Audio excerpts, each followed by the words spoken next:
Now beginning. Story 1. The Calendar of the Floods, How Ancient Egypt Mastered Time. It starts, as so many things did in ancient Egypt, with water. The annual inundation of the Nile was both monotonous and miraculous.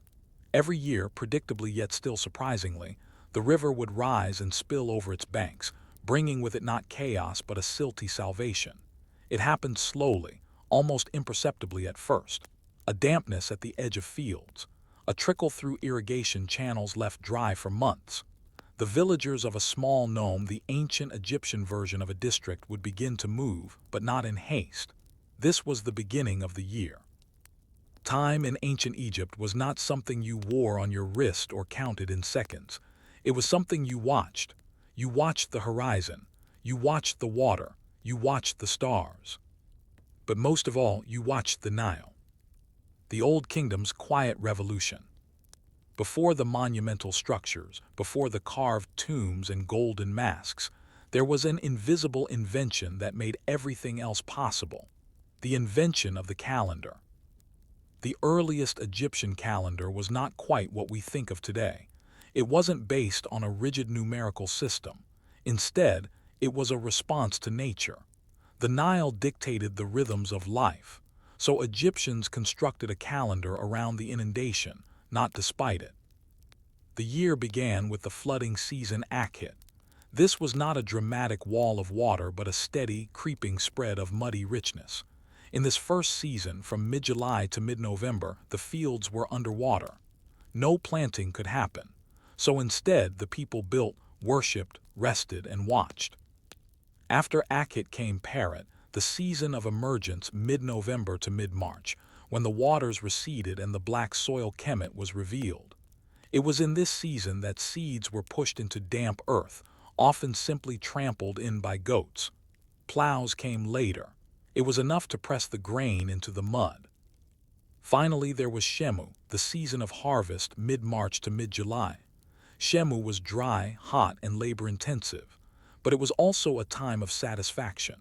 The grain was gathered, weighed, and stored.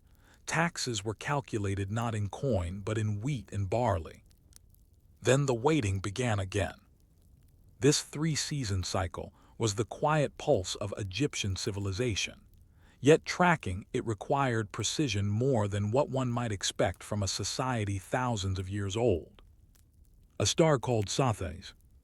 Each year, not long before the flood, the people would look east at dawn and wait for a star. This star Sopdet in Egyptian, known later by the Greeks as Sothis, and today as Sirius, would rise just before the sun after having disappeared from the night sky for 70 days. This reappearance was called the Heliacal Rising. Its appearance heralded the coming flood. Here is where the Egyptians did something remarkable. They connected the star with the river. They measured time not in abstract units, but in celestial signs tied to terrestrial consequences. Over generations, they observed that this heliacal rising occurred almost exactly once every 365 days. And so, the solar calendar was born. It was an elegant system, yet not without its flaws. The Egyptian year was divided into 12 months of 30 days, with 5 extra days added at the end. These epigomenal days were considered unlucky, filled with rituals, births of gods, and the sense that time itself was briefly unmoored. But here's the key: the Egyptian calendar had no leap year. As a result, over time, the calendar drifted. The star Sothis would no longer rise at the same point in the year as the flooding. The priests and scribes noticed this, but rather than revise the system, they let it drift and created multiple calendars, one civil, one lunar, one tied to ritual and stars. This pluralism in timekeeping, confusing to us now, was a kind of resilience. It allowed them to coordinate farming, ritual, administration, and labor without being locked into a single temporal framework. Time became layered. The scribes and the seasons. Imagine the life of a temple scribe, tasked with tracking the flood. He is not a priest, not quite. He doesn't conduct rituals or offer incense. But he holds a different kind of power, the power to record, to compare, to remember. His job is to mark the day the water touches a particular stone in a particular place, a gauge carved with careful notches that measure the river's height. The niliometer, as we call it now, was both a scientific and spiritual instrument. A flood too low meant famine. Too high, and the canals would burst and the fields drown. The ideal flood was somewhere in between, just boring enough to ensure survival. The scribe would note the flood level, consult old records on papyrus or chiseled into stone, and deliver his reports up the bureaucratic chain. Eventually, the information might reach the ears of a high priest or even a vizier. In time, the records became predictions. Patterns emerged. Some scribes began to write manuals, not just notes. Forecasting, in its earliest form, was born from this dull repetition. And still the river rose. The importance of boredom. Why is this important? Because the mastery of time, not just the awareness of it, was what made complex civilization possible. Without the calendar, there would be no coordinated labor, no state-led irrigation, no temples aligned with solstices, no stored grain to survive a dry year. What feels mundane, marking stars, observing puddles, checking stones, was, in truth, a civilizational technology. The calendar made kings, not the other way around. It was not a glorious invention forged in a moment of inspiration. It was assembled from centuries of watching, waiting, and writing, from the silent dialogue between star and river, between water and wall. It is easy now to overlook the invention of the calendar. We live in a world of digital clocks, notifications, and atomic precision.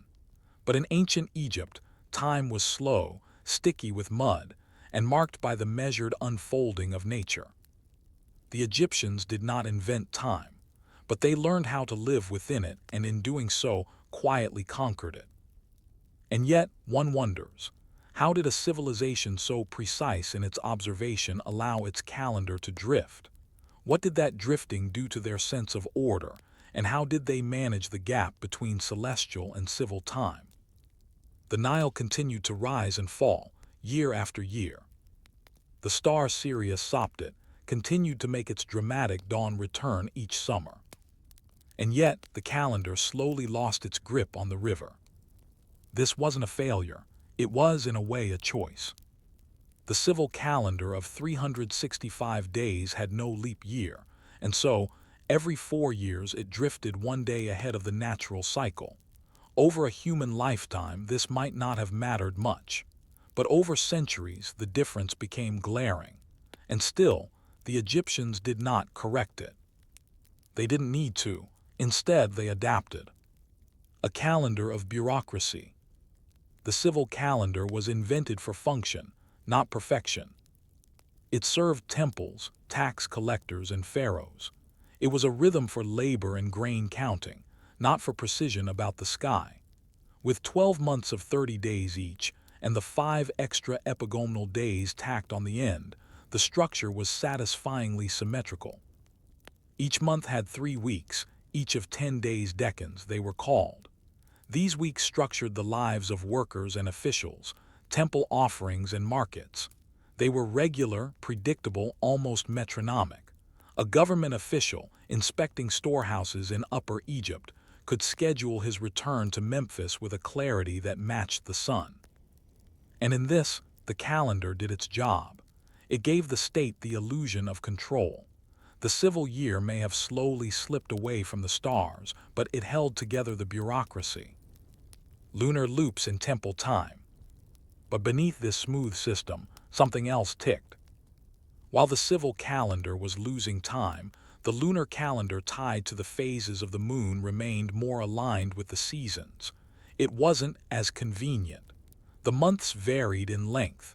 It required constant adjustment, but it echoed the natural world. And so the priests used it. Inside temples and shrines, time was calculated differently. Ceremonies followed lunar months. The sacred rituals of gods like Osiris and Thoth adhered to moonlight, not paperwork. High priests kept careful records, balancing astronomy with theology. Some scholars suggest there were at least 3 calendars in use at any given time in Egypt. The civil calendar, for administration and taxation. The lunar calendar, for religious ceremonies. The Sothic or sidereal calendar, used by astronomer priests to track the heliacal rising of Sirius. Each calendar served its purpose.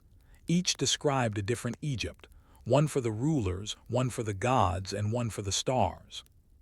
To modern sensibilities, this might seem chaotic, but in Egypt, multiplicity wasn't a problem. It was a principle. Redundancy was stability. The epagomenal days, time outside time. The 5 days added at the end of the year, the epagomenal days occupied a strange space in the Egyptian worldview. These were not part of any month. They were extra, outside the flow of ordinary time. In myth, these were the days on which the major gods were born: Osiris, Horus the Elder, Seth, Isis, and Nephthys. Their births came from a cosmic loophole. According to legend, the sky goddess Nut had been cursed by the sun god Ra, forbidden to give birth on any day of the year. So Thoth, the god of knowledge, gambled with the moon and won enough extra light to create 5 bonus days beyond the official year. It was a clever theological patch for a bureaucratic problem. But in practical terms, the epagomenal days were also dangerous. They were seen as unlucky. People avoided travel. Temples performed protective rites. The state shut down most operations. These were days for gods, not men. In this, we see again how the Egyptians merged the spiritual with the administrative. Even the gap between calendars became mythologized, made sacred, and therefore manageable. The scribes who remembered. The slow drift of the calendar was not hidden. Scribes knew, priests knew, farmers knew. It was a matter of record. In fact, by the time of the Middle Kingdom around 2000 BCE, some Egyptian astronomers were already noting the difference between the calendar and the actual seasonal signs. In the Temple of Karnak, stone inscriptions record the heliacal rising of Sirius and its slow shift through the calendar. By the time of the Ptolemies, Greeks ruling Egypt after Alexander the Great, the drift had become a matter of political debate. The problem was not ignorance, it was intentional neglect. You see, fixing the calendar would have meant revising a vast body of temple rituals, legal customs, agricultural schedules, and more. It would have disrupted an entire civilization's infrastructure. Rather than unravel the entire system, they let it drift. In other words, stability was more valuable than accuracy. This kind of pragmatism is easy to overlook in ancient history. We often imagine ancient people as either overly mystical or utterly practical, but the Egyptians were both. They were deeply spiritual and deeply bureaucratic. They believed in gods and in grain receipts. And they knew that time, while sacred, could also be political. The Roman reform and Egyptian resistance. By the time the Romans arrived in Egypt in 30 BCE, the calendar drift was over 100 days off. Julius Caesar had already implemented the Julian calendar, a solar system with a leap year every 4 years. It was inspired, in part, by Egyptian astronomy. But here's the irony. The Egyptians, who had pioneered solar timekeeping, resisted the reform. They clung to the old system. When the Roman Emperor Augustus tried to impose the Julian calendar across the empire, Egyptian priests pushed back. They eventually agreed to a modified form, the Alexandrian calendar, which included a leap day every 4 years. But even then, many temples continued to use the old system for rituals well into the Christian era. Calendars in Egypt were not just about seasons. They were instruments of continuity. Changing them meant changing how Egypt understood itself. And so the drift continued, not in ignorance, but in loyalty to tradition. Why they let it drift? Let us pause here and ask, why allow a calendar to become inaccurate? Why not adjust it? Because accuracy in ancient Egypt was not the same as consistency. To the Egyptian state, the calendar was less about mapping time precisely and more about organizing life reliably. You didn't need the calendar to predict the exact day the Nile would flood. You had the stars for that. But you did need the calendar to schedule workers, collect taxes, and ensure that offerings were made to the gods on the same civil date every year. It was more important that things happened on schedule than in alignment. And so, the calendar drifted across the seasons like a boat on the Nile, not anchored, but afloat, and guided by something deeper than just days. A society of timekeepers. All this suggests something quietly astonishing. Ancient Egypt was a society obsessed with time, not dramatic time, not battles or reigns or conquests, but measured time, repeatable, predictable, boring time. From temple rituals to irrigation cycles, from tax collection to tomb construction, time structured everything. And even when it no longer matched the sky, it still matched society. Time was not just a concept, it was a system. The Egyptian word for order, ma'at, referred not just to justice or truth, but to the harmonious functioning of the cosmos. Maintaining ma'at was the pharaoh's sacred duty, and timekeeping was part of that. Calendars weren't tools. They were expressions of cosmic balance. So the drift was tolerated, managed, ritualized. And perhaps in that tolerance, we find something enduringly human, the willingness to let the world be slightly wrong if it means things continue to work. Still, a deeper question lingers. How did this elaborate system of timekeeping shape everyday life for ordinary Egyptians, those who worked the land, served in temples, or raised children in mud-brick homes? How did they experience time? In the grand halls of temples, scribes carved dates into stone. In the royal courts, viziers aligned rituals with lunar cycles.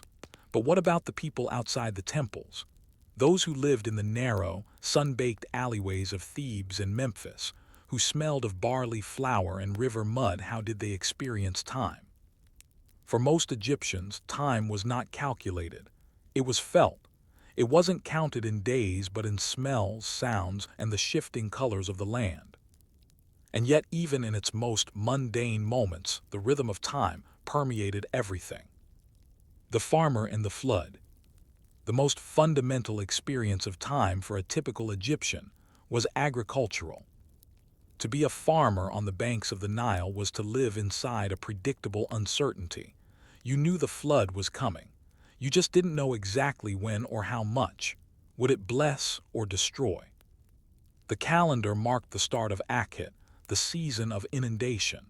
But the farmer didn't need a scribe to tell him the water was rising. He could see it in the moistening cracks of the earth. He could feel it in the mugginess of the air, the behavior of the birds, the smell of green things waking in the heat. Daily life slowed during the flood season. With the fields underwater, families shifted their attention to mending tools, preparing baskets, making beer, and helping with temple or state projects. Some worked in teams moving stone blocks. Others cleaned irrigation ditches or helped restore shrines. The calendar told them when to report, but the Nile told them when to wait. This disconnection between bureaucratic time and lived time was never a conflict. It was simply accepted. Children and the 10-day week. For the children of Egypt, time was a lesson in patterns. The 10-day week wasn't marked by weekends. It was more like a turning wheel of duty and rest. Children would grow up watching their parents leave at the same point in every cycle for work on a granary, a field, or the temple grounds, and return with dust on their clothes and small stories to tell. They would learn the names of months not from school books, but from the sayings of elders. In Thoth the Nile returns. In Mechir so deep. In Pakans don't trust the heat. Rituals punctuated the year. Festivals, offerings, feasts to honor the gods. These events didn't merely decorate time, they defined it. A child's sense of age and growth came not from birthdays but from seasonal markers. The festival of Apet, the start of planting, the shaving of heads in mourning. There were no clocks. The sun, the moon, and the Nile were enough. Women's rhythms, domestic calendars. The home was another realm of quiet timekeeping. Women orchestrated their days around fire and food. Bread making was a ritual of its own. The mixing of barley, the waiting for fermentation, the shaping of loaves, each action was a time marker, repeated with unthinking precision. They tracked their cycles without calendars, guided by the moon and by herbal traditions passed down through generations. Pregnancy, childbirth, and mourning were measured by swelling, silence, and song, not dates. In larger households, especially among the elite, women managed complex schedules of servants, guests, and religious observance. For these women, knowledge of the calendar was power: when to fast, when to feast, when to perform rites for the dead. Even in domestic spaces, time was divided: sacred, civic, personal. Time carved into stone. To the Egyptians, to be forgotten was worse than to die. Tombs were more than final resting places, they were acts of temporal defiance. The hieroglyphs carved into limestone recorded time as memory. Dates of birth, names of sons, accomplishments in the civil calendar, all of these were preserved as proof of having lived. The civil calendar gave structure to these inscriptions. A worker's death might be recorded as year 12 of Pharaoh Senusret, third month of Paret, day 20. It meant little to us today, but to them it was everything. It fixed the person in the stream of time. Pharaohs made sure their regnal years were counted, not as vanity, but as a means of immortality. To be named in the calendar was to be remembered by the gods.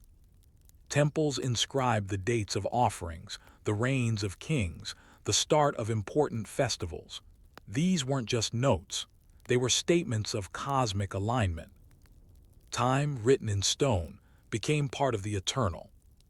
Survival by schedule. Beyond metaphysics, the calendar also saved lives. In Shemu, when the harvest began, scribes tallied grain into storehouses. This wasn't just for royal coffers, it was a buffer against famine. The granaries were essentially time machines. They borrowed food from the present to secure the future, and the people understood this deeply. They knew which month to plant and which to reap, not because it was on a scroll, but because experience had taught them. The Great Famine Stela of Sehel Island tells of a 7-year famine during the reign of Djoser. While the historicity of this event is debated, the inscription is revealing. It ties famine to mismanagement of the Nile's blessings and praises the restoration of proper rituals and offerings as the solution. Calendar and survival, ritual and harvest, myth and weather, they were inseparable. To miss a season was to risk starvation. To ignore the flow of time was to defy the gods and the grain. Cosmic clocks and soundless hours. Perhaps the most curious experience of time in ancient Egypt occurred not on farms or in palaces, but in temples. Within the inner sanctums, priests conducted rites in silence, in shadow, in strict correspondence to unseen forces. They tracked hours by water clocks, clepsydras, which measured time through the dripping of water from a stone vessel. These clocks were more accurate than sundials in the darkness of temples. Marked with hourly notches, they allowed priests to coordinate offerings at precise intervals, often in the dead of night. At Karnak, inscriptions detail the exact hours of rituals, aligned with both solar and stellar calendars. This wasn't just piety. It was maintenance of the cosmos, of the favor of gods, of the fragile balance of man. To be a priest was to be a custodian of time. You weren't just honoring the divine, you were keeping the universe on schedule. The drift becomes a legacy. As centuries passed and dynasties rose and fell, the calendar's drift continued. The New Kingdom saw the return of celestial alignments in architecture. The temples at Abu Simbel, for instance, were constructed so that sunlight illuminated statues only on specific days of the year. Later, during Ptolemaic and Roman rule, Egyptian astronomers would influence the development of Western calendar systems. But the original Egyptian civil calendar remained in religious use, especially among Coptic Christians, long after its administrative role had faded. Even today, echoes of its structure persist in agricultural customs along the Nile. What began as a response to a river's rhythm became one of the oldest timekeeping systems in human history, a structure so sturdy it outlived pharaohs, empires, and even gods. And yet it was built on silence, on watching, on letting things drift but never collapse. Final reflection, time tamed gently. The genius of the ancient Egyptian calendar wasn't in its precision. It was in its durability. It did not conquer time with mechanics as later clocks would do. It flowed with time, respected it, echoed it. It allowed for drift, for discrepancy, for multiplicity, and in that flexibility it endured. You might think of it as a bureaucratic relic, but it was more than that. It was a survival strategy, a cultural spine, a rhythm that held together a civilization for over 3,000 years. Today we live by the second. We measure heartbeats, optimize sleep cycles, and count steps. But in the slow, boring, beautiful stretch of ancient Egyptian time, we are reminded that sometimes it's enough simply to watch, to wait, and to mark the days as they come.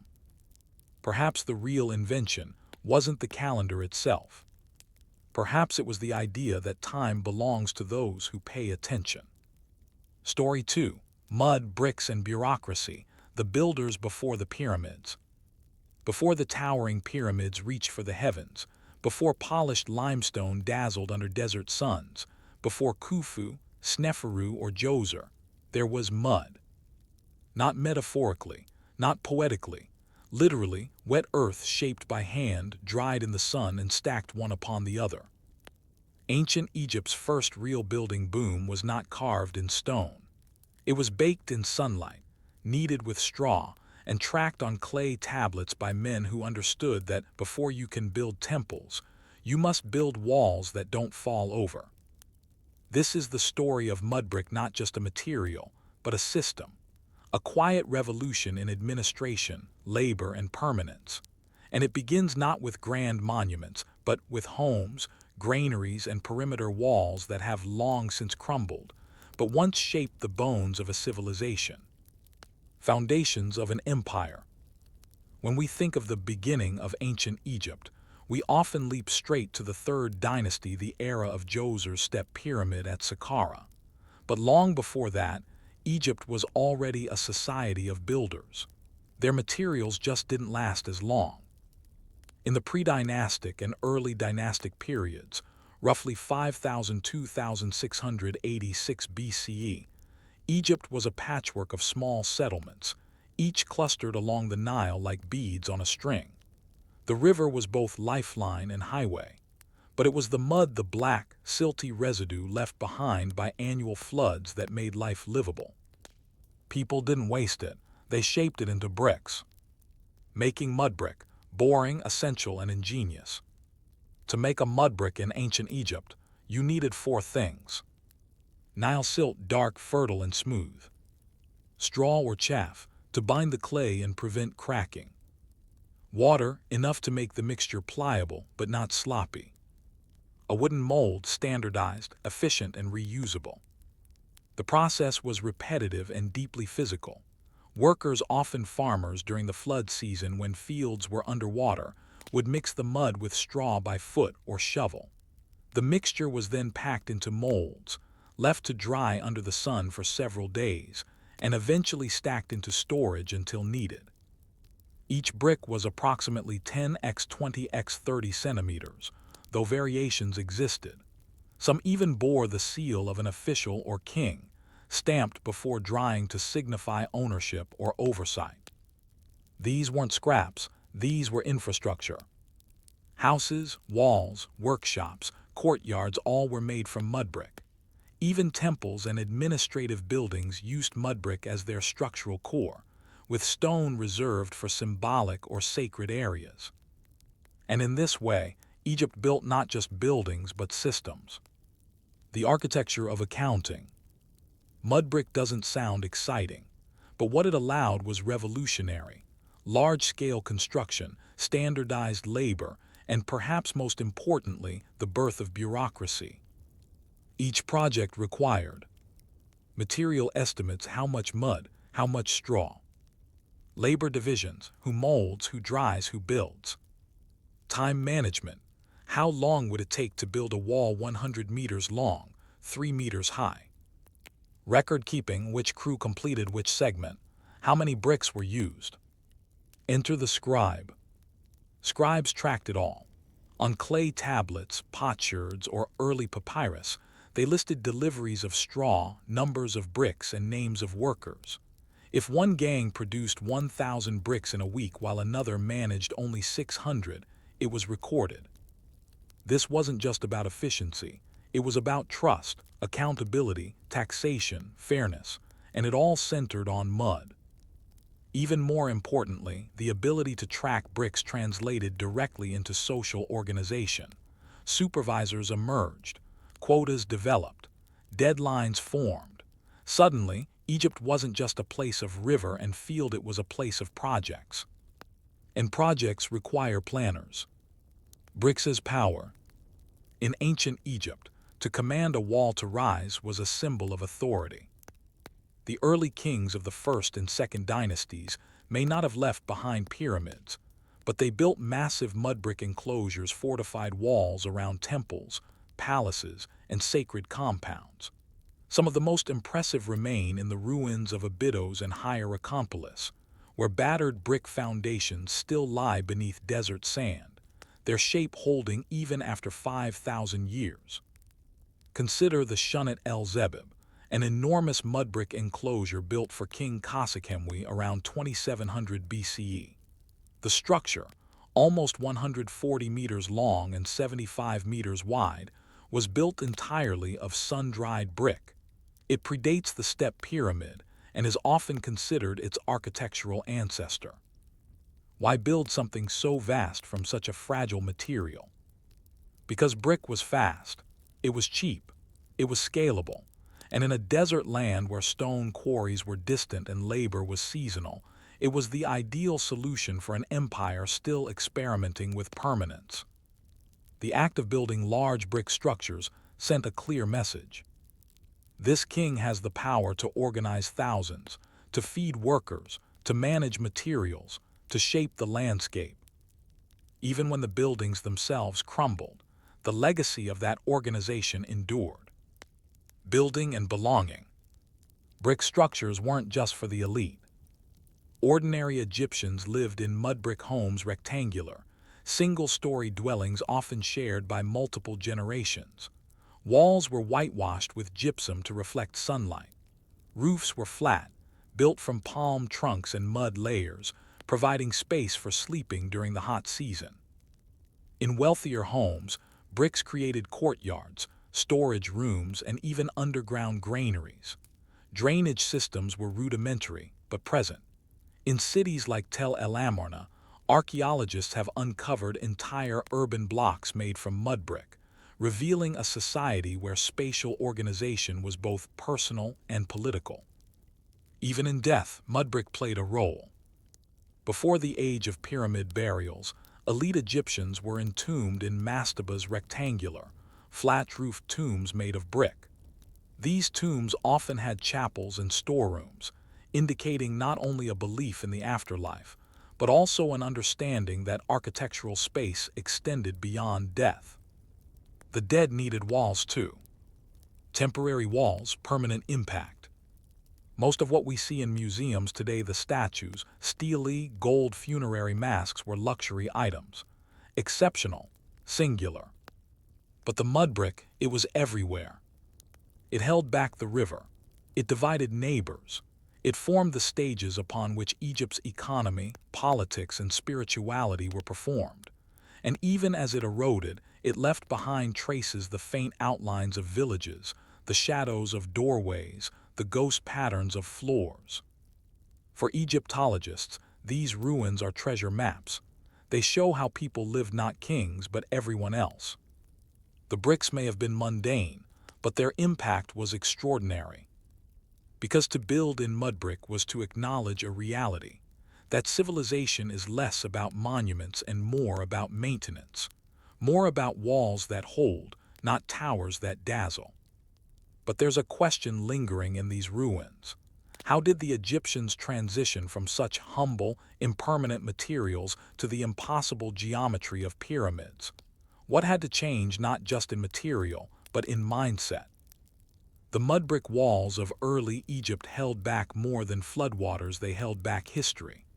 Quiet, functional, and all too perishable, these walls bore witness to the birth of bureaucracy, the expansion of labor systems, and the early stirrings of architectural ambition. But something shifted around the dawn of the Third Dynasty, c. 2686 BCE. The Egyptians began to imagine structures not just for utility or protection, but for eternity. The question wasn't just how to build, it became, why build forever? And the answer would eventually rise in stone. The step pyramid begins in mud. The story of Egypt's leap from brick to pyramid begins not with Khufu at Giza, but with Djoser, the first king of the Third Dynasty, and his architect, Imhotep. Before Imhotep's genius gave the world the step pyramid at Saqqara, he was a master of more modest materials. He knew mud brick, how to make it, how to shape it, how it failed over time. He understood the inherent limits of building in earth. And that's precisely what made his next leap so extraordinary. At first, Djoser's tomb was designed as a traditional mastaba, like those of kings before him, low, rectangular mud brick structures, sometimes cased in limestone. But under Imhotep's guidance, this plan was revised, expanded, and transformed into something unprecedented. Layer by layer, mastaba was stacked upon mastaba. The rectangular base became a stepped pyramid, a structure never before attempted. And crucially, this time it was built from limestone blocks. But even here, the transition was not abrupt. The methods used to handle limestone mimicked those already established in mud brick construction. The blocks were similar in size to bricks. Labor was organized in crews, using quotas and logbooks.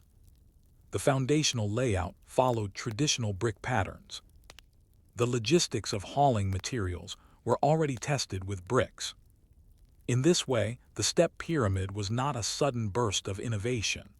It was the logical next step in a system that had been growing more complex, more coordinated, and more ambitious over centuries. Mud brick taught the Egyptians how to build big stone, simply let them build bigger and longer. Scaling up, labor, logistics, and ledger marks. Constructing anything beyond a single room from stone required more than quarrying and dragging blocks. It required the kind of administrative precision only a mature bureaucracy could provide. And that bureaucracy had been tested first on brick. By the early Old Kingdom, Egypt had developed a workforce system organized around teams, gangs, and subgroups. These units were often named the Friends of the King, the enduring ones of Ra, and were rotated seasonally. Why did this matter? Because managing thousands of workers for years required standardization of food, pay, lodging, tools, and oversight. Brick building projects had already laid the groundwork for this kind of complex organization. In mud brick workshops, scribes recorded daily output, monitored straw usage, and adjusted schedules based on flood conditions. The infrastructure was there. Scaling from bricks to blocks was a logistical shift, not a conceptual one. Consider this. A single large mud brick wall may have required 200,000 bricks. At Saqqara, some estimates suggest more than 330,000 tons of stone were used in the step pyramid complex. The difference was in mass, not in management. And so, before the pyramids became testaments to divine power, they were triumphs of paperwork. Brick persistence in a stone age. Even as Egypt began to embrace stone, Mud brick did not disappear. At Saqqara, while the step pyramid itself is made from limestone, many surrounding structures including walls, storage buildings, and workers' quarters were built from brick. These were never meant to last for eternity. They were functional, seasonal, and replaceable. In pyramid towns, such as those found at Giza, brick remained the primary building material for housing the laborers, storing tools, and managing day-to-day life. Archaeological digs in these areas have revealed entire cities built to support stone construction, made entirely of earth. Streets organized in grid patterns. Storage areas for grain, tools, and meat. Bureaucratic offices where scribes monitored supplies. Barrack-style housing for rotating work teams. Stone was sacred, brick was practical. This dual material approach reveals a culture that didn't abandon its past, but layered it just as Djoser's pyramid layered stone, where once only brick had stood. Symbolism and permanence. One reason for the shift from brick to stone in sacred architecture was symbolic. Mud brick crumbled, it washed away. It was of the Nile and returned to the Nile. That cycle had its place, but it was also seen as impermanent, mortal. Stone, on the other hand, represented eternity. It did not rot. It did not dissolve in rain. It mimicked the bones of the gods, the body of the earth itself. A stone temple or tomb was not just a shelter, it was a machine for immortality. This distinction created a class of eternal buildings, structures made to resist time, both physically and spiritually. But eternal buildings required temporary ones to support them. Brickyards, workhouses, administrative centers, all built in earth, were the invisible scaffolding behind sacred permanence. In this way, mud brick became the architecture of becoming, not the finished state, but the process. The bureaucracy grows. As royal projects expanded, so too did the need for detailed record-keeping. Papyri from the Old Kingdom and later periods reveal astonishingly precise records. Number of bricks or blocks used per day. Names and ranks of workers. Delivery logs for straw, food, and tools. Repair schedules for damaged walls. In the Wadi el-Jarf papyri discovered near the Red Sea and dated to Khufu's reign, we find the journal of Inspector Murrer, who describes transporting limestone blocks for the construction of the Great Pyramid. His records include measurements, work schedules, and coordination between different teams. Though Murrer dealt in stone, his administrative lineage descended from brick projects centuries earlier. The precision, language, and organization had been honed in the mud. In short, the pyramid was a monument not just of stone, but of scribes. Learning from failure. One reason we know so much about brick-based structures is because they failed and left evidence. Collapsed walls, sunken tombs, water-damaged granaries. These all provide clues to building methods, material limits, and adaptation strategies. Some early mastabas collapsed within decades. In response, builders began widening foundations, adding buttresses, and creating ventilation in brick storage areas. They experimented slowly, locally, iteratively. In this way, the Egyptians didn't leap to stone. They crawled to it, brick by brick, learning from erosion, rain, overloading, and wind. And in doing so, they mastered the psychology of permanence, understanding that eternity wasn't a guarantee, but a design choice. Brick as historical record. Ironically, because brick decays, it often preserves better in some contexts. At sites like Amarna, the short-lived capital of Akhenaten, entire neighborhoods have been mapped from the ghost outlines of brick walls. At Elephantine Island, brick storage houses still contain traces of grain and chaff. In these ruins, we read not royal propaganda, but daily life. Even small inscriptions on bricks like royal stamps or tally marks reveal networks of control. A stamped brick wasn't about style. It was about accountability. It said, "This work belongs to the state." And so, the humble brick became a signature of governance. A culture in transition. The transition from mud brick to stone didn't erase Egypt's past, it encoded it. Every massive structure from the Pyramid Age rests literally and historically on a foundation of mud brick labor, planning, and thought. The smooth casing stones of the pyramids may have gleamed in the sun, but behind them were men who once shaped river mud into rectangles and stacked them with care. Their names are mostly forgotten, their walls have mostly melted, but their ideas standardization, management, measurement, and rhythm survived. Still, there remains a paradox. Why, after developing such mastery over stone and permanence, did mud brick continue to be used for another 2,000 years by everyone from priests to peasants, even kings? What made it so enduring in a civilization obsessed with eternity? Stone might have ruled the skyline of temples and pyramids, but it was mud brick that held Egypt together. Even as Egyptian builders perfected the art of stone cutting, even as monuments like the pyramids of Giza or the temples of Karnak took shape from limestone and granite, the country continued to be built quietly, steadily, endlessly in earth. Mud brick persisted, not as a relic but as a choice. To understand why, we must step back not to the monuments, but to the streets, the workshops, the riverbanks, and the lives lived in the shadow of stone. The economics of earth. At its heart, mud brick endured because it was cheap, abundant, and practical. Raw materials were everywhere. After every annual flood, fields were covered in rich, dark silt perfect for mixing into bricks. Straw and chaff were byproducts of harvest. Water was drawn from irrigation canals or even the Nile itself. Molds could be reused for decades, and labor was abundant, especially during flood season when farming paused. Stone, on the other hand, was expensive. It required quarrying tools, transport, skilled labor, and significant time. Limestone was quarried in Tura. Granite came from Aswan.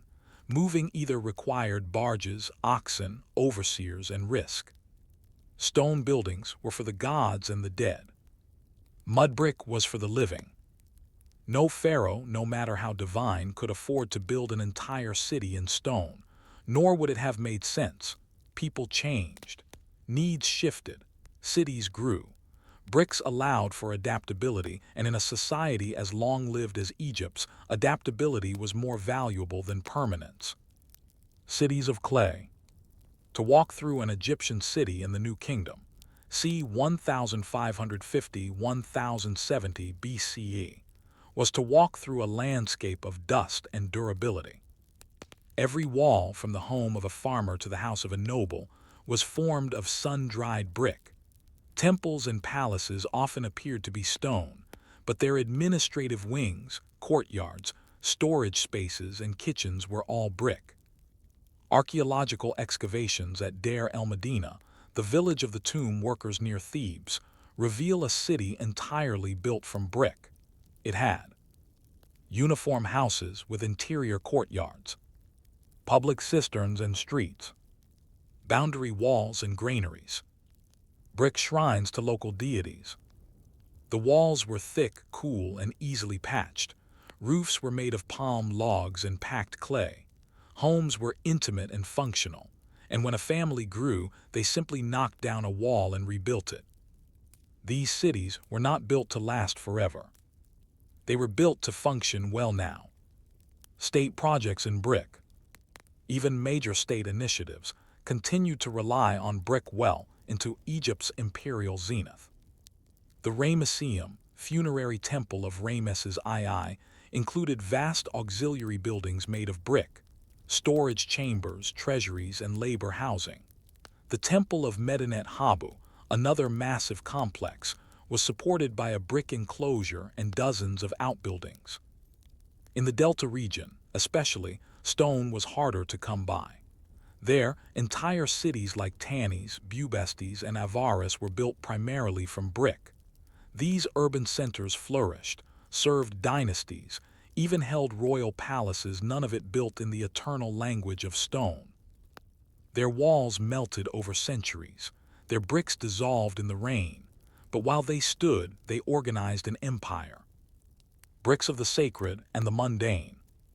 Bricks weren't just practical, they were symbolic.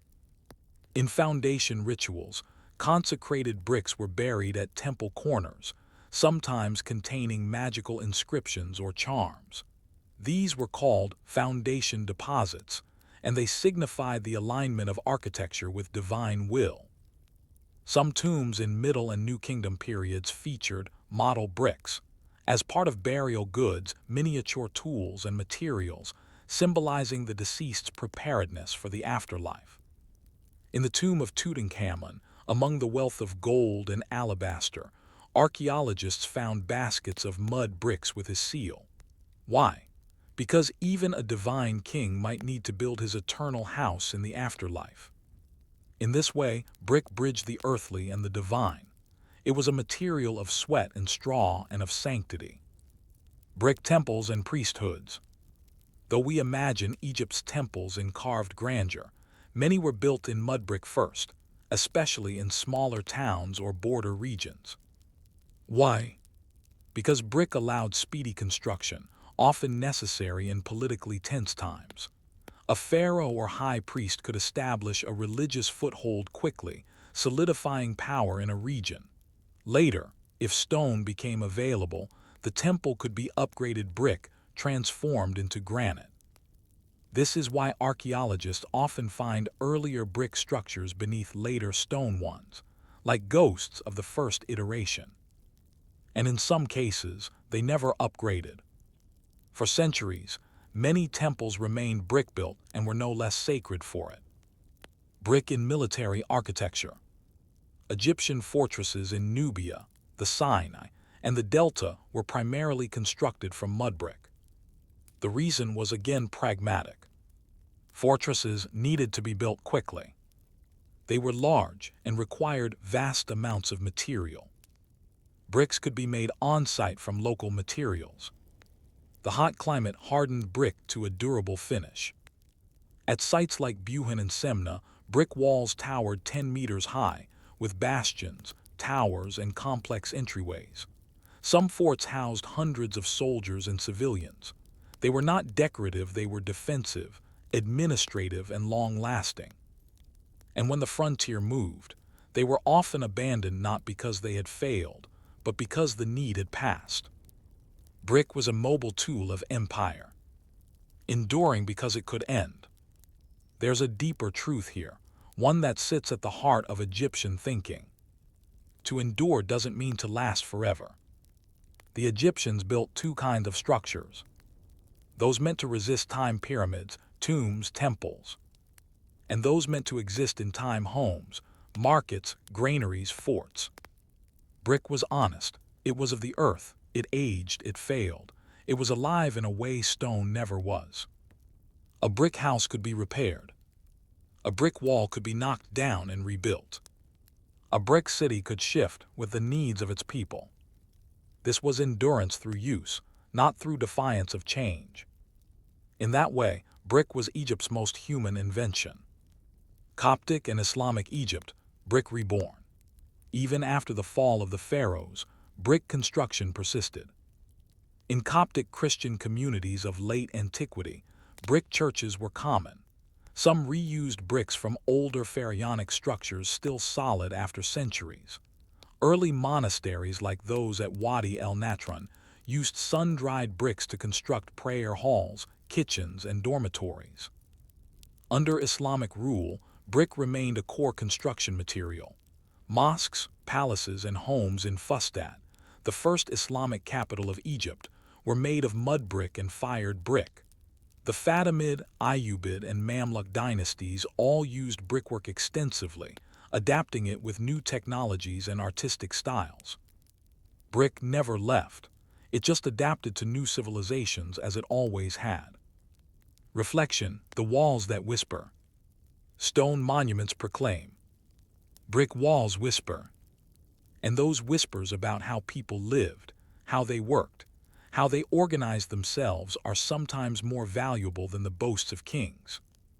Through brick we see the hands of a worker shaping clay in a wooden mold, the scribe tallying deliveries of straw, the mother whitewashing her courtyard wall, the priest burying a magical brick at a temple's foundation, the soldier walking the ramparts of a mud fortress, the child learning to count using piles of leftover bricks. Brick gave form to the rhythm of ordinary life. It wasn't eternal, but it was enough. Enough to build, to protect, to shelter, to worship. Enough to be human in the land of gods. And so we return to the question, what is more lasting, stone that never changes or brick that can be remade? What do we truly mean when we speak of endurance? Story 3. The invention of the scribe, literacy and power in the Nile Delta. There are no known pyramids without priests, and there are no known priests without scribes. In the vast historical machinery of ancient Egypt, no wheel turned without the written word.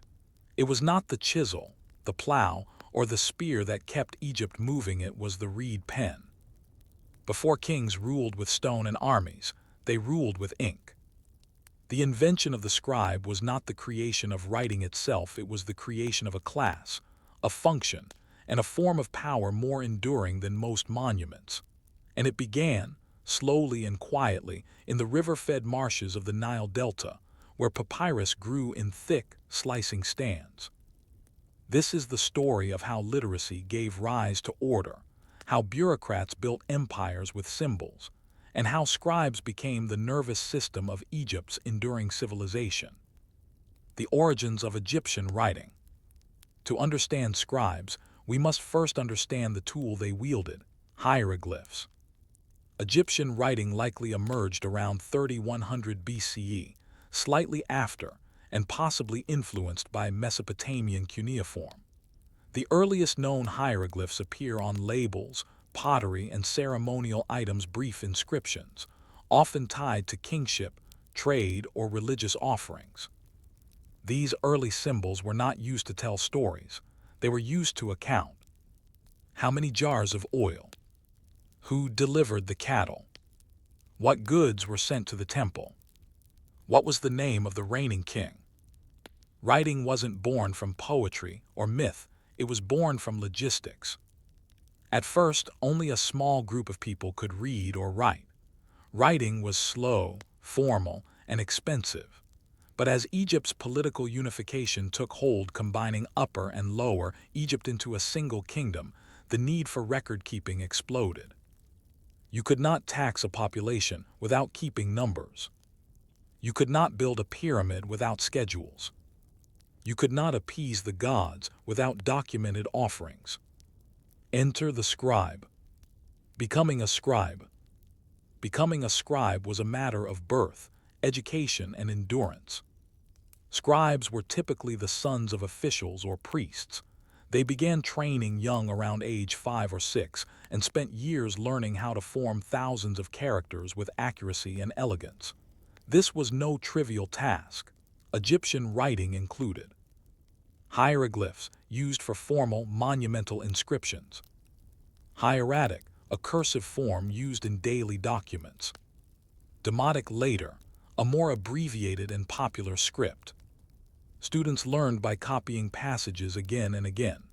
They used ostraca, limestone flakes, or potsherds as practice tablets before graduating to papyrus.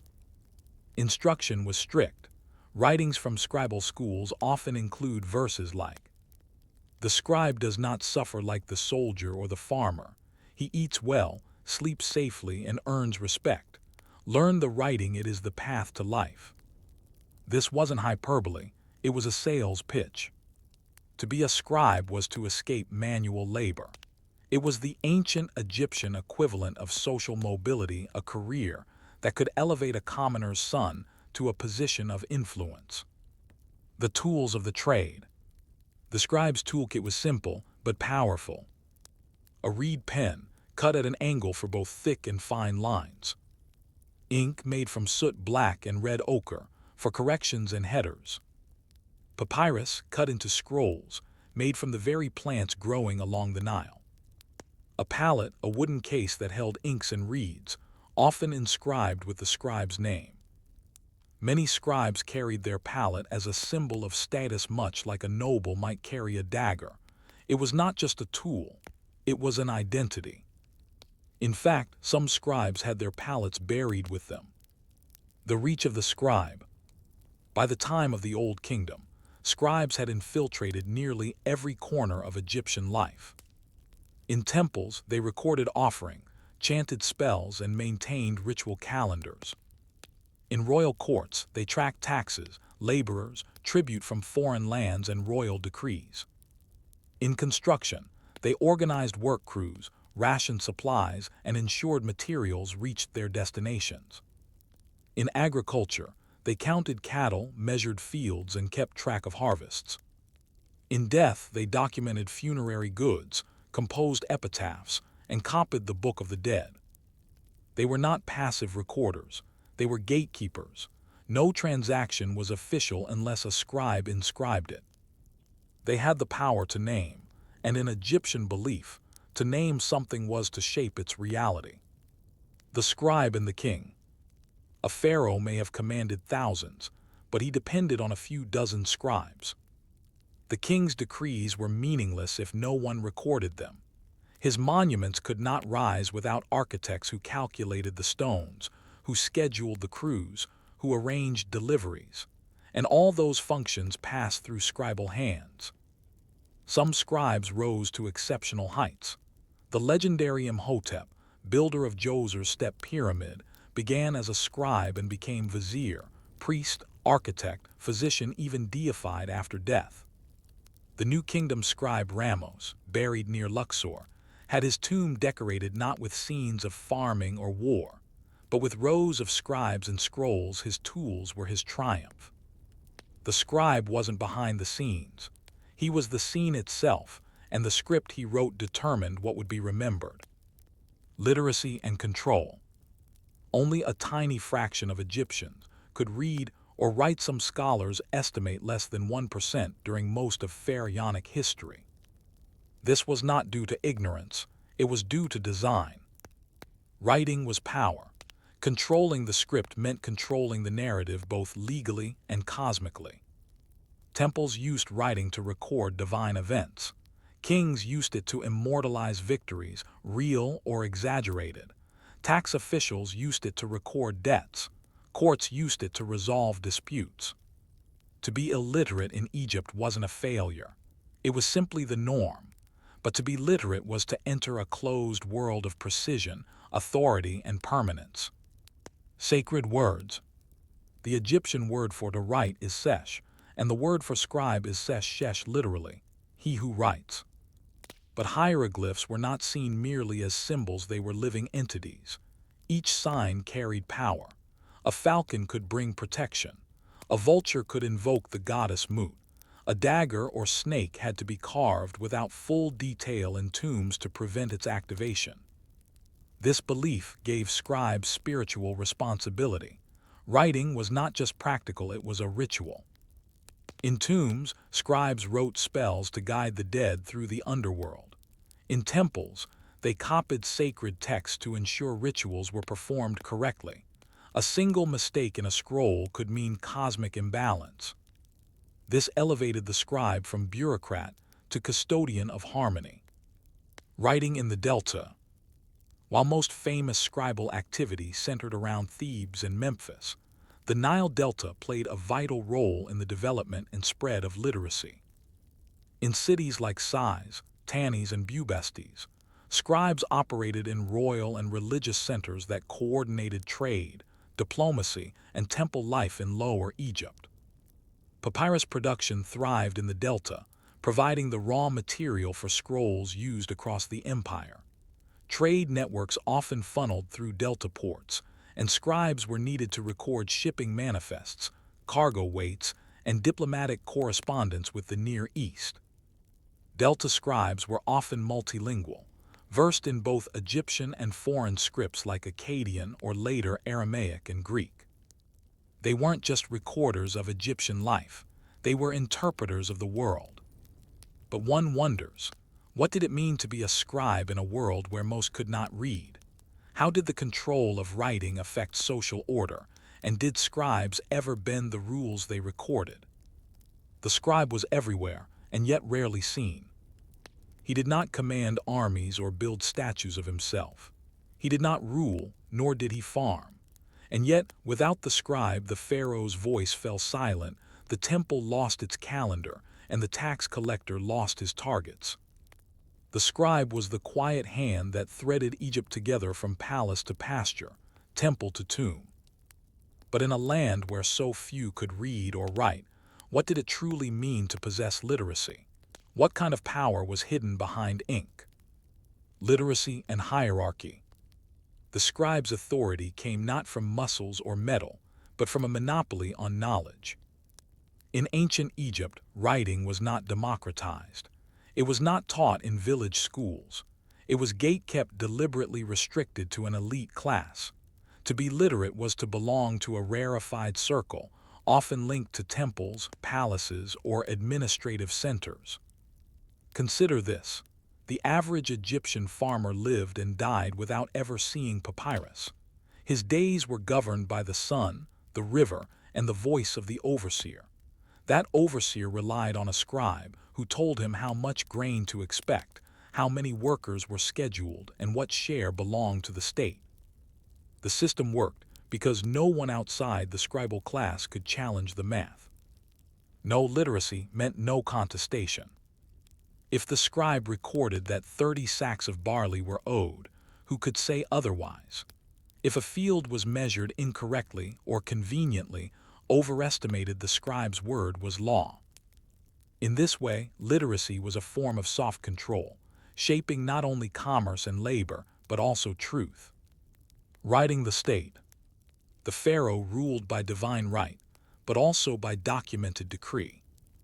Royal proclamations were inscribed onto stone walls, but these grand declarations were based on scrolls first drafted by scribes in office chambers. Every new tax regulation, labor mobilization, or temple grant began with a pen. One striking example is the Wilbur Papyrus, dating to the reign of Ramesses V, c. 1145 BCE. It is a land survey, listing parcels of farmland in Middle Egypt along with their owners, their size, and what taxes were due. The level of detail is staggering, thousands of entries, broken down by type, value, and tenant. Only a centralized scribal apparatus could have compiled such a document.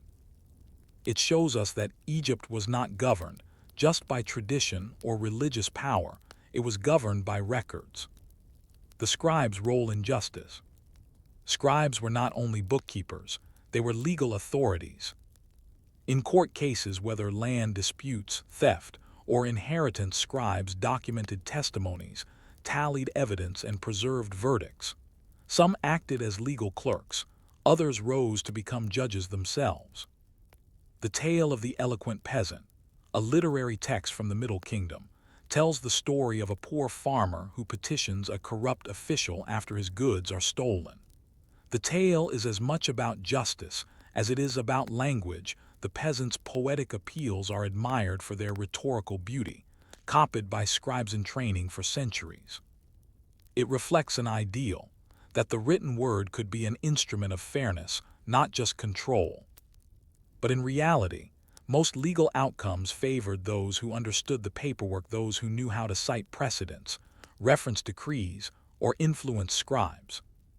In this way, scribes held power not through direct judgment, but through the interpretation and permanence of judgment. When scribes broke the rules, with great knowledge came temptation. While the image of the scribe was idealized in Egyptian literature, he is the one who knows all things. The historical record shows scribes were human. They could be corrupt, lazy, or self-serving. Some examples include falsifying counts of grain or livestock to embezzle from temple storehouses, forging documents to alter land ownership or wills, colluding with tax collectors to overcharge and split the difference, altering records to erase political enemies or rewrite genealogies. In fact, the very power of writing, its ability to create reality, was sometimes turned inward. Some tomb inscriptions from the New Kingdom have been found to be palimpsests, with names and titles scraped away and replaced.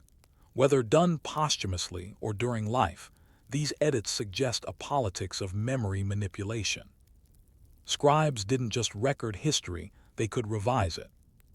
The scribe as historian and propagandist. Much of what we know about ancient Egypt comes from texts written by scribes themselves. That should give us pause. Temple walls and royal stelae proclaim victories, piety, and divine favor. They rarely admit defeat. In fact, even massive military failures were written as tactical withdrawals or symbolic victories. Consider the Battle of Kadesh, c. 1274 BCE, where Ramesses II clashed with the Hittites. His inscriptions claim a glorious triumph, but contemporary records from the Hittite side suggest it was, at best, a stalemate. Who crafted this glowing version of events? Scribes. Who ensured it was copied across multiple temples? Scribes. Who erased less flattering versions? Also scribes. Egyptian history was shaped not just by events, but by the men who wrote them down. The scribe in daily life. Not every scribe worked in temples or war rooms. Some were embedded in the fabric of daily life. A village scribe might write love letters or copy funerary prayers for families. A market scribe recorded debts, transactions, and inventories for merchants. A mortuary scribe helped prepare the scrolls and inscriptions needed for a burial. A literary scribe copied famous stories, proverbs, and instructional texts for generations of students. The New Kingdom poem, Satire of the Trades, mocks every other profession. The potter is covered in clay like a crocodile in the Nile. The fisherman stinks of fish and prays the crocodiles are full. But the scribe, he sits in shade and wears clean linen. This was aspirational, likely written by a teacher for young students, but it wasn't entirely untrue. In a society where toil was constant and relief rare, the life of a scribe looked like privilege. And in many ways it was. Literacy's limits.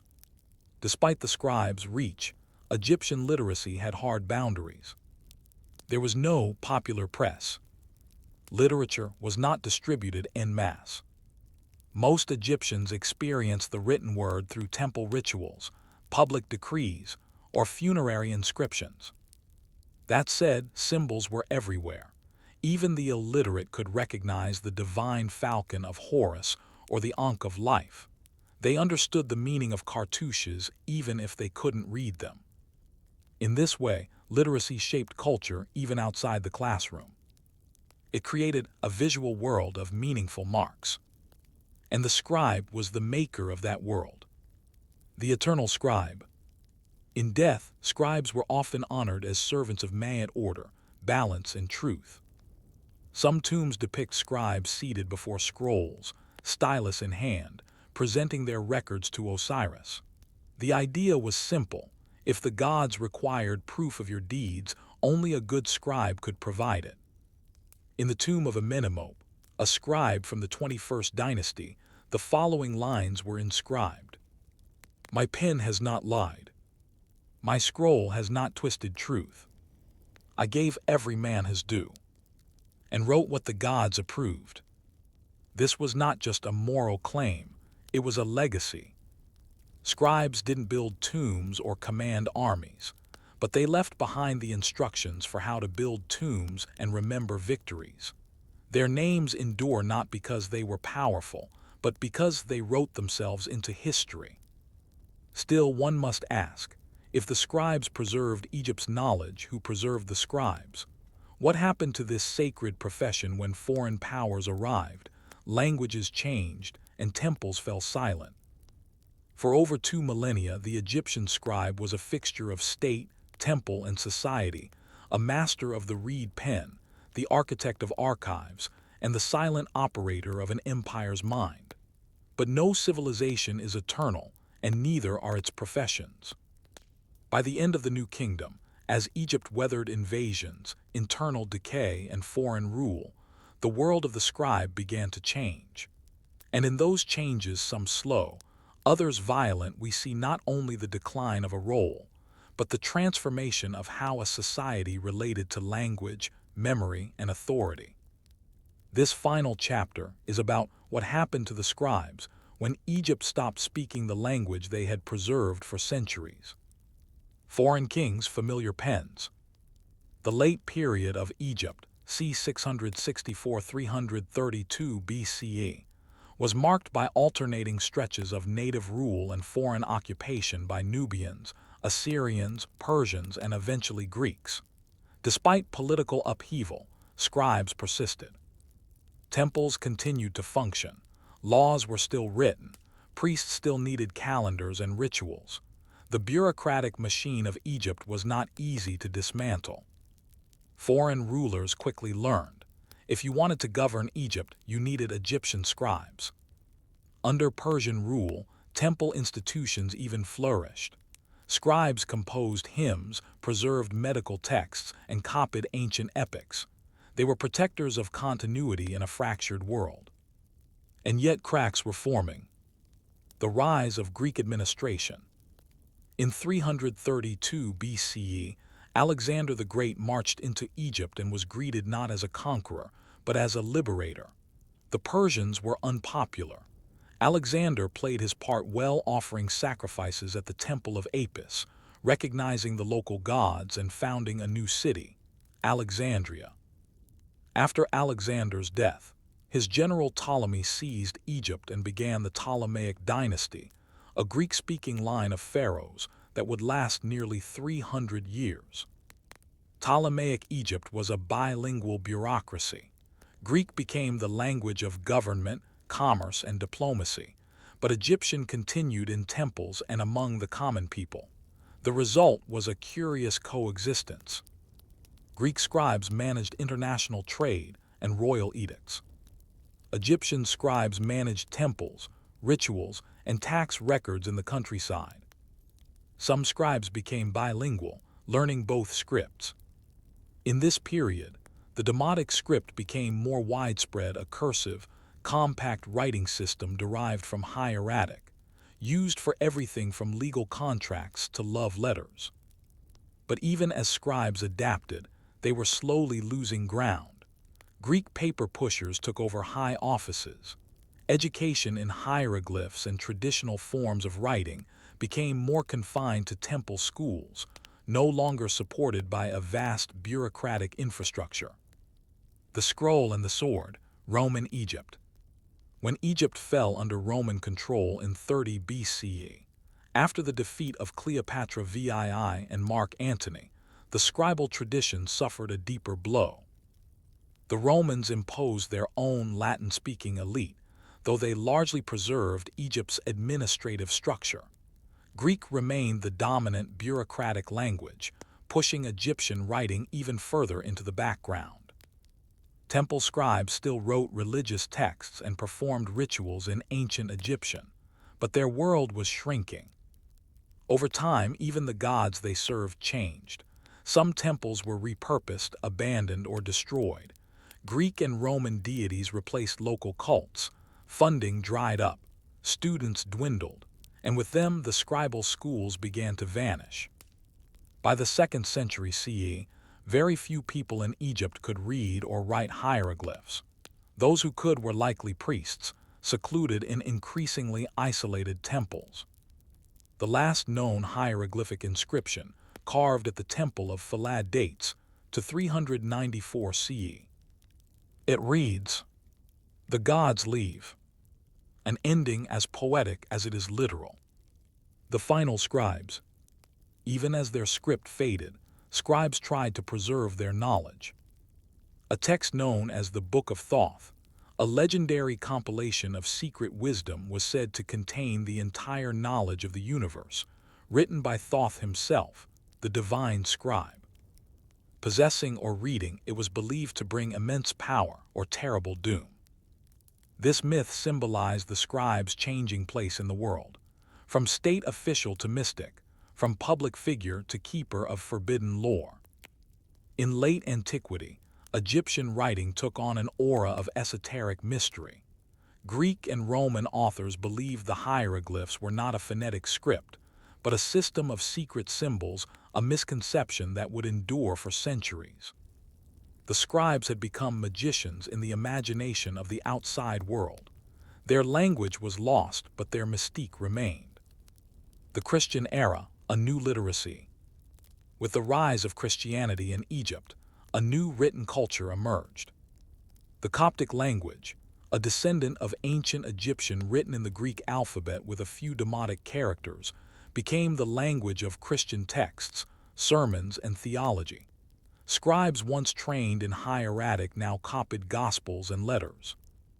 In the great monasteries of the desert, monks became the new scribes' guardians of sacred texts, producing illuminated manuscripts in quiet scriptoria.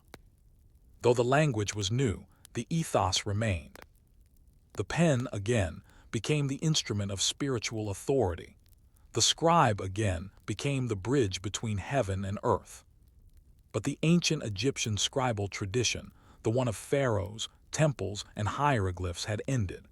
Its final breaths were spoken not in state decrees, but in funeral liturgies and half-erased spells. Rediscovery and decipherment. For over 1,400 years, the ancient Egyptian script lay silent. Scholars and mystics alike speculated on its meaning. Some believed hieroglyphs were sacred symbols, others saw them as pure art, but no one could read them. Then in 1799, during Napoleon's Egyptian campaign, a French soldier stumbled upon a broken slab of stone near Rosetta. On it were 3 inscriptions: Greek, Demotic, and hieroglyphic. The Rosetta Stone would become the key to unlocking Egypt's ancient language. In 1822, the French scholar Jean-François Champollion cracked the code. Using the Greek text as a reference, he realized hieroglyphs were not just symbols, they represented sounds, ideas, and grammar. For the first time in centuries, the scribes' voices were heard again. Texts once buried in tombs could now be read. Funerary inscriptions came to life. Legal documents revealed forgotten names. Letters between workers, priests, and families unfolded once more. Champollion's achievement didn't resurrect the scribes, but it resurrected their world. Legacy of the scribe. Though their language disappeared, the scribe's impact never did. The concept of the scribe, an educated figure who records, organizes, interprets, and preserves echoes across civilizations. In medieval monks, copying manuscripts. In Islamic calligraphers, recording the Quran. In imperial civil servants, maintaining census rolls and laws. In modern archivists, historians, and even software engineers, who structure language for machines. The Egyptian scribe was not just a function, he was a prototype. A model for how civilizations handle knowledge, memory, and continuity. He proved that power could be silent, that influence could be shaped in ink rather than iron, and that the soul of a culture often lies in those who write it down. Final reflection: who writes history? At the end of every ancient Egyptian scroll, there is a pause, a space where the reader is meant to reflect, to consider, to wonder. And so we ask, when a civilization fades, what survives? The temples crumble, the statues fall, but the words can remain. But only if someone writes them down. Only if someone picks up the reed pen. Only if someone, like the ancient scribe, refuses to forget. Story 4: Bread and Beer, the nutritional engineering of the pharaoh's people. The image of ancient Egypt is often one of gold masks, tall obelisks, and towering pyramids, but beneath all that grandeur was something simpler and far more vital: bread and beer. These weren't just foods. They were the foundation of survival, the daily staples that fueled laborers, priests, nobles, and even pharaohs. More than that, they were cultural constants eaten and drunk by kings and commoners alike. Behind every monumental structure was a supply chain of grain, a series of bubbling fermentation jars, and the slow, meticulous rhythm of milling, kneading, and baking. Egypt's greatness was, quite literally, leavened in the kitchen. This is the story of how the ancient Egyptians fed their people not lavishly, but sustainably, and how their daily diet reveals a civilization engineered for endurance. The breadbasket of the Nile. Every year the Nile overflowed its banks, soaking the floodplain in nutrient-rich silt. The Egyptians called this land Kemet, the black land, contrasting it with Deseret, the red land of the desert. This seasonal inundation allowed for up to 3 crops per year in some areas. The most important was grain, especially emmer wheat and barley, the raw materials for Egypt's twin nutritional pillars, bread and beer.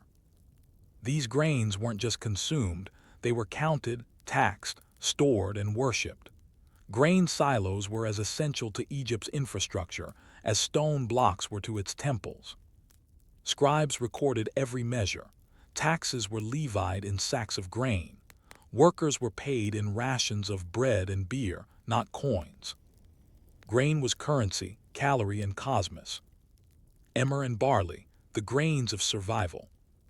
Emmer wheat, the primary grain of ancient Egypt, is not like modern wheat. It's tougher to thresh, has lower gluten content, and produces dense, chewy loaves. But it grows well in Egypt's silty soil and stores easily, a vital trait in a land where famine could follow flood. Barley, on the other hand, was more flexible. It could be ground into meal, fed to animals, or most famously, used in beer brewing. Together, emmer and barley formed a nutritional base that could be stretched, fermented, sweetened, or spiced according to season and wealth. And because these grains were hardy and versatile, they allowed Egypt to support a large, labor-divided population for centuries.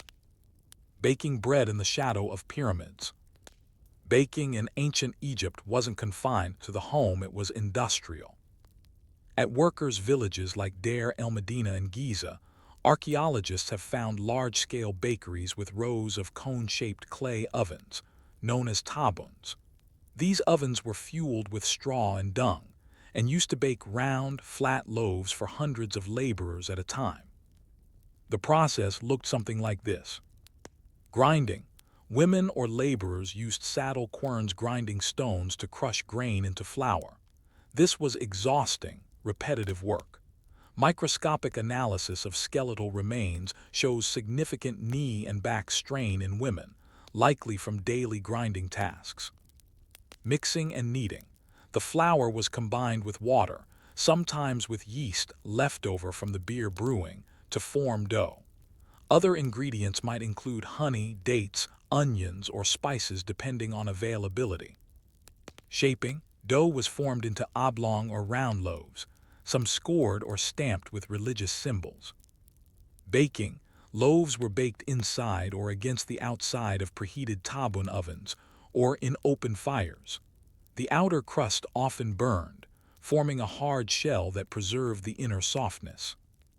Bakers used recycled beer mash as a leavening agent.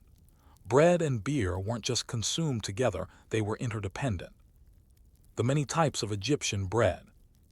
While the daily loaf was likely coarse and plain, Egyptian art and texts depict a remarkable variety of breads, especially for festivals and the elite. Over 40 types of bread are mentioned in temple offerings, including cone-shaped loaves, often associated with funerary rituals. Loaves shaped like animals or deities, used in temple ceremonies. Sweetbreads with honey, dates, or figs. Flatbreads similar to modern pita. Breads flavored with herbs or seeds. The diversity suggests not just culinary interest, but symbolism. Bread offerings were seen as food for the gods, sustaining them just as the Nile sustained humans. To feed the gods was to keep the cosmic order intact. Beer, the other staple. Egyptian beer was not the hoppy brew we know today.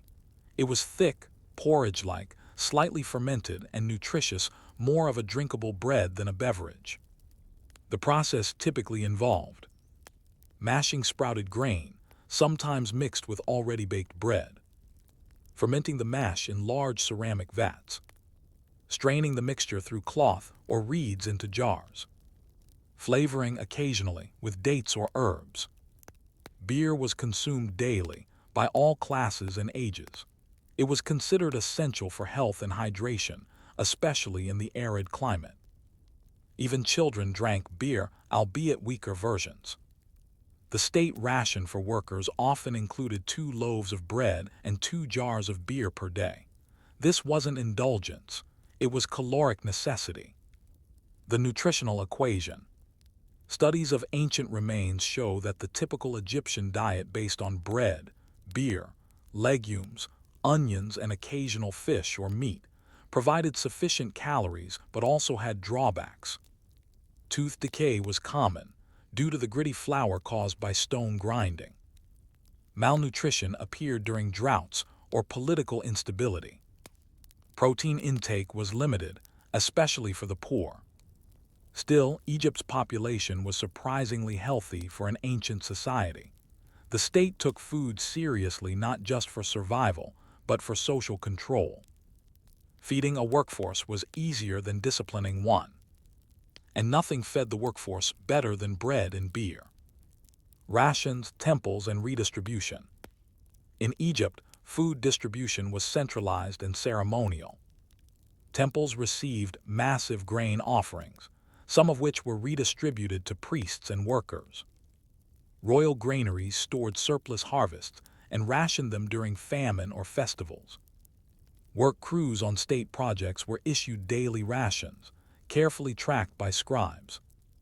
Rations weren't equal. Higher officials got better bread, more beer, and extra luxuries.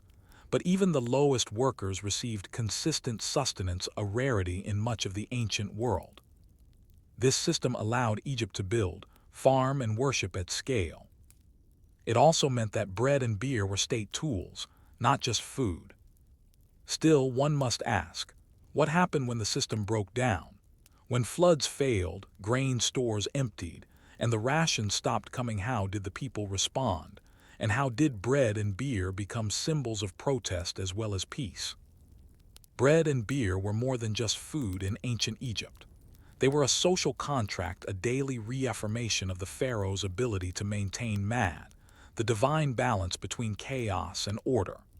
As long as the loaves were kneaded and the beer jugs were filled, the gods were pleased, the scribes were busy, and the workers toiled in relative contentment. But what happened when the bread stopped rising? When the Nile's flood failed? When silos stood empty and ration lines stretched too long? This is the story of breakdown of how famine, mismanagement, and political decay turned Egypt's humble staples into symbols of unrest, and how even the most basic foods could become instruments of protest. The fragile foundation. The Egyptian food system was robust, but it was not invincible.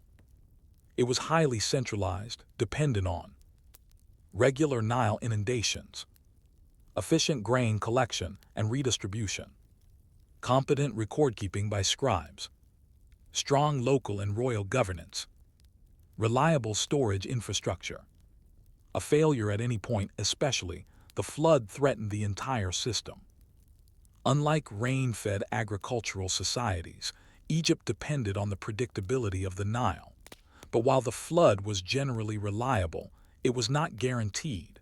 In years when it rose too low or too late, entire harvests could fail.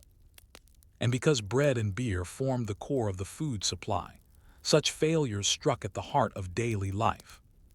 The grain economy and the state.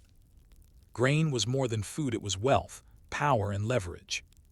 Stored in state-controlled silos, grain functioned as both currency and insurance.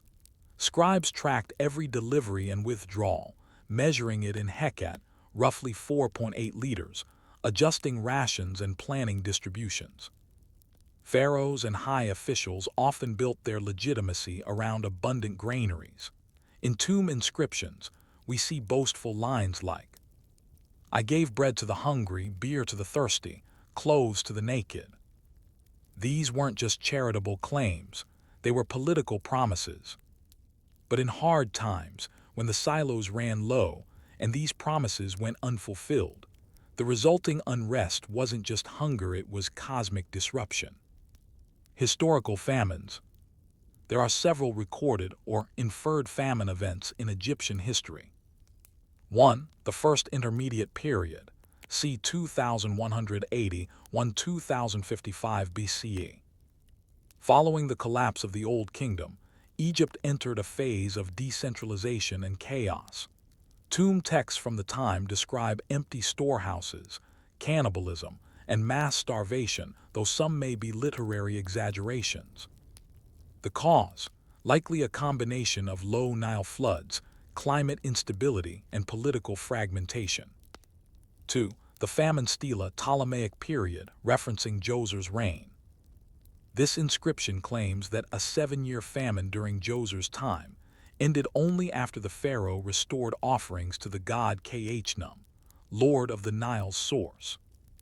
While likely a retroactive myth, it reflects deep anxiety about food scarcity and how it was tied to divine approval. 3. The New Kingdom decline, c. 1200–1069 BCE. Multiple records indicate crop failures, economic strain, and labor unrest. This period saw the infamous Deir el-Medina strike, where tomb builders halted work to demand delayed rations, likely bread and beer. The first recorded strike in history. Deir el-Medina, a village of skilled workers who built the royal tombs in the Valley of the Kings, offers a vivid window into labor relations and ration-based protest. In the 20th year of Ramesses III's reign, c. 1155 BCE, workers stopped work and marched to protest the late delivery of their food rations. Papyri and ostraca from the time record statements like, "We are hungry, we have no bread, we will not work." This event is considered the earliest recorded strike in human history. And what was the cause? Not ideology, not rebellion, food, bread, beer, the sacred rations. Officials responded with additional rations and attempts at appeasement. But the event left a mark. Even in one of the world's most stable societies, economic strain cracked the surface. The political use of bread and beer. Egypt's rulers understood the power of food as a political tool. During festivals like Apet or Est, massive quantities of bread and beer were distributed to the public as symbols of royal benevolence. Grain surpluses were sometimes gifted to foreign dignitaries to secure alliances. Even temples, flush with offerings, redistributed food as both blessing and bribe. In other words, controlling food meant controlling people. When pharaohs fulfilled this role, they were seen as divine shepherds. When they failed, they risked revolt and sometimes oblivion. Bread and beer in religion and ritual. Even in crisis, bread and beer remained sacred. In funerary offerings, loaves and jars were depicted by the hundreds, intended to sustain the dead in the afterlife. In temple rituals, priests offered bread to gods 3 times a day, replacing it with fresh loaves and distributing the leftovers to staff. In personal piety, prayers included lines like, "Grant me bread in the field of reeds, beer that never runs dry." To lack bread in the afterlife was unthinkable. It was spiritual poverty. To be granted endless loaves and beer was eternal contentment. This elevated status meant that even when resources were scarce, bread and beer remained at the center of ritual. The symbol had to survive, even when the supply did not. Innovations during scarcity. Egyptians were nothing if not adaptive. In lean times, they modified their baking, substituting emmer with less desirable grains, like millet, mixing in acacia pods, lotus seeds, or ground date pits, diluting beer, or fermenting with stale bread to stretch resources, developing mold-resistant storage techniques to preserve grain. Silos were sealed, dated, and sometimes even magically protected through inscriptions and spells. Some bore curses against thieves, invoking gods to smite anyone who stole grain meant for the state. Bread and beer had to be guarded, not just made. From nourishment to nostalgia. By the late periods of Egyptian history, as foreign powers ruled and old rituals faded, bread and beer took on a kind of nostalgic glow. In texts and tombs, scribes continued to write of the good old days, when fields were full, when the gods were honored with daily bread, and when every man had his due. Even in Greek and Roman times, Egyptian homes maintained traditional baking ovens and beer-making jars. The methods persisted, even if the temples that once blessed them had gone silent. The taste of bread, the smell of fermenting beer, these were more than memories. They were links to identity, echoes of a time when Egypt fed not just its people, but its very soul. Still, in the quiet years of Egypt's decline, one wonders, what happened to these traditions as Christianity took root, temples closed, and the Nile's old gods disappeared? Did bread and beer remain sacred, or did they fade into the ordinary, losing their place in the ritual fabric of a fatting world? As Egypt drifted into its final centuries of ancient identity under the banners of Rome, Byzantium, and later the Arab caliphates, its rituals changed. Its gods were forgotten, and its temples fell silent. But somewhere, in the crumbling homes of rural villages and the shaded corners of stone ovens, bread and beer endured. These were not just cultural holdovers, they were threads of memory. Even after the priests were gone, and the scribes no longer copied hymns to Osiris or spells for the field of reeds, the scent of baking and brewing lingered. It lingered because it had always belonged to the people. In this final chapter, we explore how Egypt's most fundamental foods survived Egypt's most profound transformations, and how they remain, in quiet form, even today. The Christianization of bread. By the 4th century CE, Christianity had taken root across Egypt, ushering in a spiritual revolution that reshaped the land more completely than any foreign king ever had. Temples were shut down, pagan rituals were banned or reinterpreted. The great sanctuaries of Karnak, Dendera, and Philae emptied of incense and priestly chants. But not everything disappeared. Bread, long a staple of ritual, an offering, gained new life in the Christian liturgy. The Eucharist, or Holy Communion, used leavened bread to represent the body of Christ. Baking bread became a sacred task within Coptic monasteries, carried out with reverence and silence. Loaves were often stamped with crosses, much like earlier bread bore the names or sigils of deities. In monasteries such as those at Wadi el-Natron, monks not only preserved spiritual texts, but also baking traditions that had been in use for centuries. The same ovens, the same grain, the same fermentation techniques now used in the service of a new faith. The gods were gone. The rituals were different. But the bread was still warm. Beer in the age of wine. The fate of beer was more complicated. Unlike bread, beer held strong associations with the older pantheon, particularly Hathor and Genenet, goddesses of fertility and festivity. It had been central to New Year's celebrations, mortuary rites, and daily temple offerings. But in a Christian world that emphasized sobriety and spiritual purity, fermented drink became a more delicate matter. Still, beer didn't vanish, it adapted. In rural areas, it remained a household staple, especially among farmers who could not afford wine. Brewing techniques changed, possibly becoming simpler or less potent, tailored to domestic rather than ritual needs. Later, under Islamic rule, alcohol consumption would be religiously discouraged, but not entirely suppressed, especially in non-Muslim households. Beer had once connected Egypt to the gods.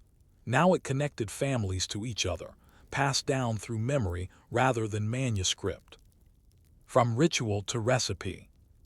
In earlier centuries, preparing bread and beer had been an act steeped in cosmology. The rising of dough mirrored the rising of the sun. Fermentation was considered a divine transformation, overseen by gods like Osiris. The shape of loaves cone-shaped, round, folded carried symbolic meaning. Even the oven had spiritual echoes like the womb of Nut, the sky goddess. But over time, these meanings faded. Without temples to reinforce the symbols, and with new religions reshaping cosmology, ritual became habit. And yet, these habits retain traces of their origins. Some modern Egyptian flatbreads still follow ancient forms.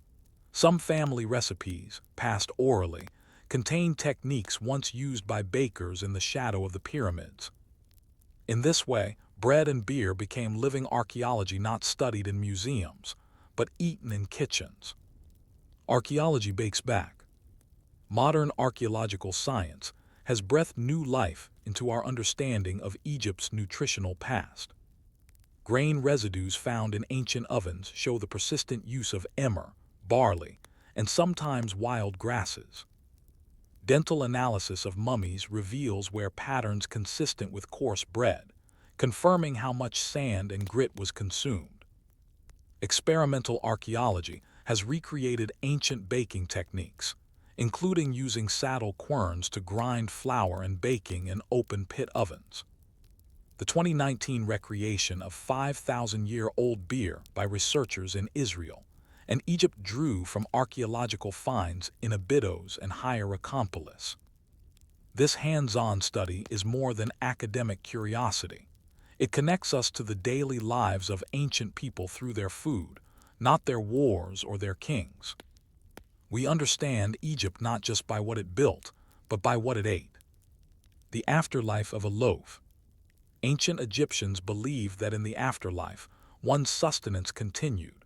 Tomb paintings abound with scenes of the dead receiving endless loaves and beer jars, offered by family or conjured magically.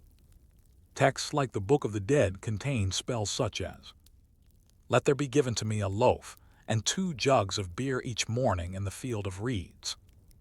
The field of reeds, their paradise, was a mirror of Egypt itself, lush, abundant, orderly. Bread and beer were the daily rations of eternity. To be fed after death was not just comfort, it was a sign that your name was remembered, that you remained part of the social web. Even now, in some rural Egyptian traditions, loaves of bread are left at grave sites. The names of the gods have changed, the prayers are different, but the gesture remains. Echoes in the present. Today, in the markets of Cairo or the villages of the Delta, bakers still make aish baladi, a flat, hearty loaf whose name means bread of the country, or even life itself.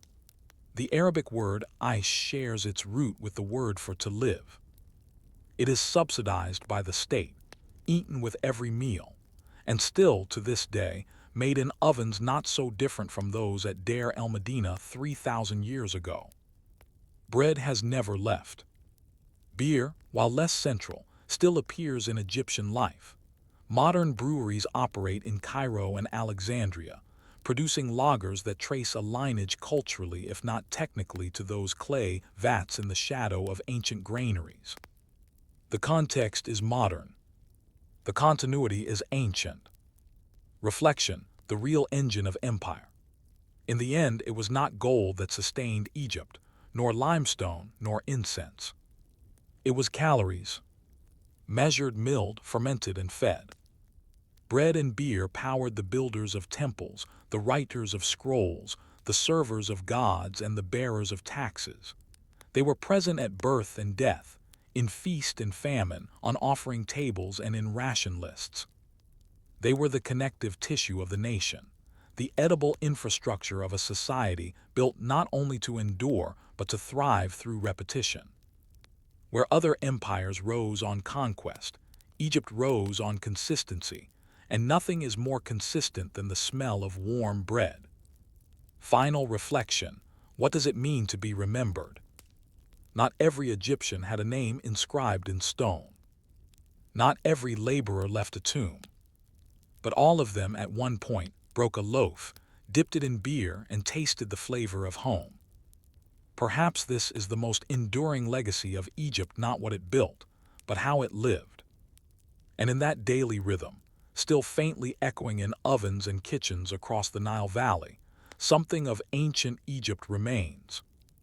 Chewy, yeasty, sacred, and simple. Story 5. Measuring the Nile: Geometry, Surveying, and the Art of Control. The Nile is often described as the lifeblood of Egypt, but in truth, it was something more elusive, a moving target, a seasonal mystery, and a source of both abundance and anxiety. To live in Egypt meant watching the Nile not just as a river but as a ruler. It determined when you could plant, when you must wait, and whether you would feast or starve. It flooded most of the time. It receded usually, but it didn't tell you when. To control Egypt, the pharaohs had to do more than build pyramids. They had to measure the Nile. This is the story of how ancient Egypt developed an elegant, deeply bureaucratic, and astonishingly effective system of measurement, surveying, and land assessment.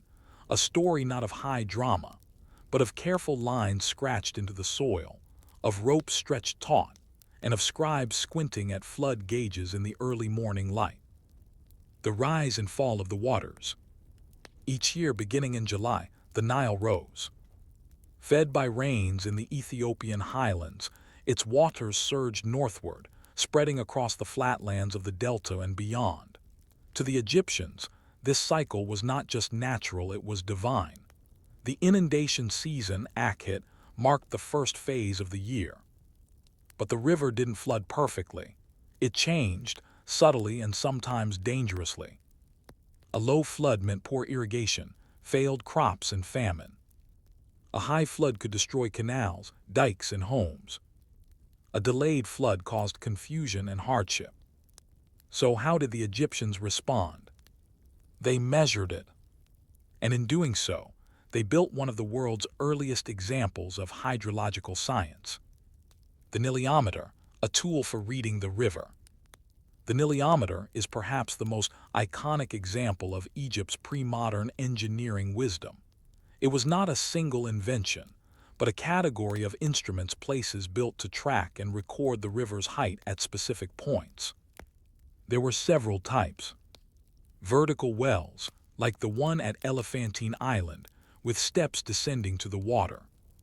Marked columns, placed in the river to show flood levels. Canals and channels, where flow rate could be observed. These tools allowed priests and scribes to track the river's behavior over years, even centuries.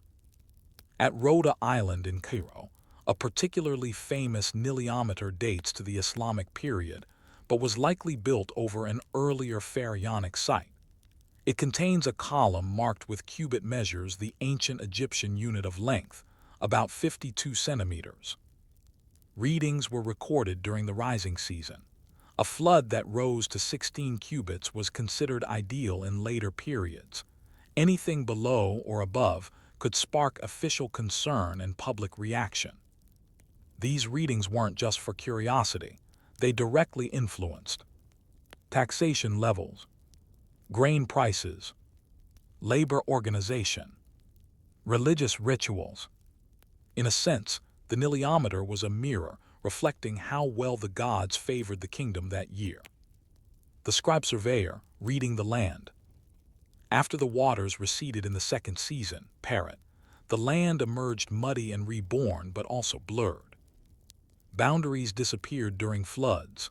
Field lines were washed away. Farms grew or shrank. And yet taxes had to be collected, crops forecasted, and disputes resolved. Enter the Hemet Netjer, or God's servants, who served dual roles as priests and surveyors, along with their scribal colleagues. These men measured fields, marked new boundaries, resolved land disputes, determined tax obligations. They used measuring cords, typically ropes with knots at fixed intervals, often made from flax or palm fiber. These cords were stretched across the land by two surveyors, sometimes forming triangles to determine areas. And from this practice arose something extraordinary.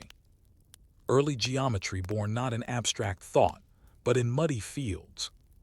Geometry before the Greeks. The Greek word geometry means earth measurement. And while figures like Euclid and Pythagoras are celebrated for codifying geometric theory, the practical knowledge of geometry in Egypt predates them by at least 1,000 years. Texts such as the Rhind mathematical papyrus, c. 1550 BCE, contain problems related to calculating the area of triangles, rectangles, and circles, estimating crop yields, dividing land equitably, designing storehouses and granaries, constructing ramps and buildings. These weren't speculative exercises, they were tools of control. The Egyptians didn't theorize about geometry for philosophy. They used it to govern, to manage labor, to assign blame when a field was mismeasured, and to determine how many loaves of bread should come from a given patch of earth. Rope stretchers and the ritual of renewal. There's another layer to this. Surveying was sacred. Every year during or after the flood, a ceremonial act took place. The stretching of the cord, an ancient rite depicted on temple walls, often showing the pharaoh alongside deities like Seshet, goddess of writing and measurement, and Thoth, god of wisdom. In this ritual, the king, guided by priests, used a rope to mark out the sacred plan for a new temple or building. It was a powerful act, symbolizing order over chaos, aligning structures with cardinal directions, invoking divine geometry to protect the land. This was not just a construction ceremony, it was cosmic surveying. To stretch the cord was to impose balance onto the earth, measuring for taxes, not fairness. All this measurement wasn't purely about land rights or religious order. It was also about money, or rather, grain. The state needed to know how much food to expect. That meant knowing how large each field was, who owned or farmed it, what flood levels had affected it, how much seed had been sown. Taxes were levied in proportion to field size and yield potential. The scribes and surveyors became, in effect, the eyes of the state, their numbers turning rivers and fields into administrative data. Mistakes were punished, fraud was expected, corruption was common, as were petitions from villagers accusing surveyors of unfair assessments. Still, the system persisted, efficient, adaptable, and surprisingly resilient. Land as ledger. In ancient Egypt, land was not static. Each year the Nile reshaped it. What had been high ground became marsh. What had been a boundary vanished into water. But the records had to remain. Papyrus documents, boundary stele, stone inscriptions, temple archives. Together, these formed a living ledger, updated annually, capable of reflecting the whims of nature without surrendering control. And the people who managed it, surveyors with ropes, scribes with pens, ensured that even a floodplain could be governed. Still, a question lingers. What happened when the flood levels became unpredictable, when climate, politics, or human error disrupted the delicate art of measuring? How did the collapse of certainty affect Egypt's ability to govern through geometry? For over 2 millennia, Egypt's strength relied not on chance but on precision. It was a country ruled by measurements of cubits, rope lengths, flood levels, and grain volumes. But what happens to a civilization when its measurements no longer align with reality? This section explores the cracks in Egypt's otherwise meticulous system, the bureaucracies that swelled too large, the scribes who misjudged, the surveyors who mismeasured, the floods that came too early, too late, or not at all. It's a story not of collapse in a single day, but of creeping imprecision, of slow failures that, over generations, undermined a system built on the sacred act of stretching the rope. Climate's hidden finger. Although Egypt's Nile-based agriculture seemed immune to the whims of dry climates, it was, in fact, vulnerable to distant rains. The flooding of the Nile depended on monsoon rainfall thousands of kilometers away, in the Ethiopian highlands. If that rainfall failed or was delayed, the Nile's flood would be shallow or arrive late. And it did fail. 2200 BCE, toward the end of the Old Kingdom, a period of prolonged drought, possibly global, aligns with the First Intermediate Period, when Egypt fell into political fragmentation and famine. C. 1200 BCE, around the time of the Bronze Age collapse, Nile records suggest reduced flood levels and rising social unrest. Later in the late period, inconsistent inundations made planning difficult, especially as the centralized state weakened. These environmental shifts were invisible until they weren't. The niliometers recorded only the results, not the causes, and the bureaucracy built on predictability began to strain. Bureaucracy overload. In the Old and Middle Kingdoms, Egypt's administrative class was relatively lean. But as the empire expanded during the New Kingdom, c. 1550–1069 BCE, so did its bureaucracy. There were more provinces, more temples, more officials. Every district needed scribes, overseers, surveyors, tax collectors, record keepers, priests, and granary managers. By the time of Ramesses III, entire scrolls were needed just to list government titles. A few problems began to emerge. Redundancy. Multiple offices claimed overlapping authority. Corruption. Officials altered measurements or extorted farmers. Inefficiency. Grain deliveries delayed, boundaries misdrawn. Inflation. Grain quotas increased even when harvests shrank. In an economy where grain was currency, these inefficiencies had real consequences. Landowners might be taxed twice, peasants might be underpaid, priests might hoard grain offerings for personal use. And yet the bureaucracy kept expanding, filling itself with scribes while forgetting the fields. Mismeasuring the world. The Egyptian measurement system was remarkably stable, anchored by the cubit, subdivided into palms and fingers, but consistency depended on standardized cubit rods, trained surveyors, honest scribes. Deviations, even small ones, could have major impacts on taxes, ownership, and ritual geometry. Archaeological finds reveal cubit rods of slightly differing lengths, suggesting a lack of full standardization across regions. While this could be benign in practice, ambiguity benefits the powerful. Moreover, with field boundaries erased annually by floods, landowners had to rely on scribes, honesty, and surveyors' accuracy. But what if a bribe skewed the boundary? What if a mistake became law? It wasn't just physical land being remeasured, it was power. And where power is flexible, so is truth. The shrinking field. Egypt's population steadily increased during the New Kingdom, putting more pressure on its agricultural base. But the land didn't expand. If anything, the usable field area shrunk due to sediment accumulation in canals, salinization of overused land, flood mismanagement and dike failures, land grabs by wealthy officials and temples. Farmers were increasingly squeezed. More people, less food. More records, less trust. And when the numbers no longer reflected reality, the entire edifice of Nile-side stability began to tremble. Signs of systemic strain. Documents from the Ramesside period offer rare insights into an overburdened breaking system. In the Wilbur Papyrus, c. 1140 BCE, one of the most detailed land surveys from ancient Egypt, we see extensive state control of land, temple holdings making up a massive percentage of agricultural plots, complex webs of ownership and subleasing, disputes over unclear or overlapping boundaries. This papyrus suggests that by the end of the New Kingdom, the system was still functioning but chaotically.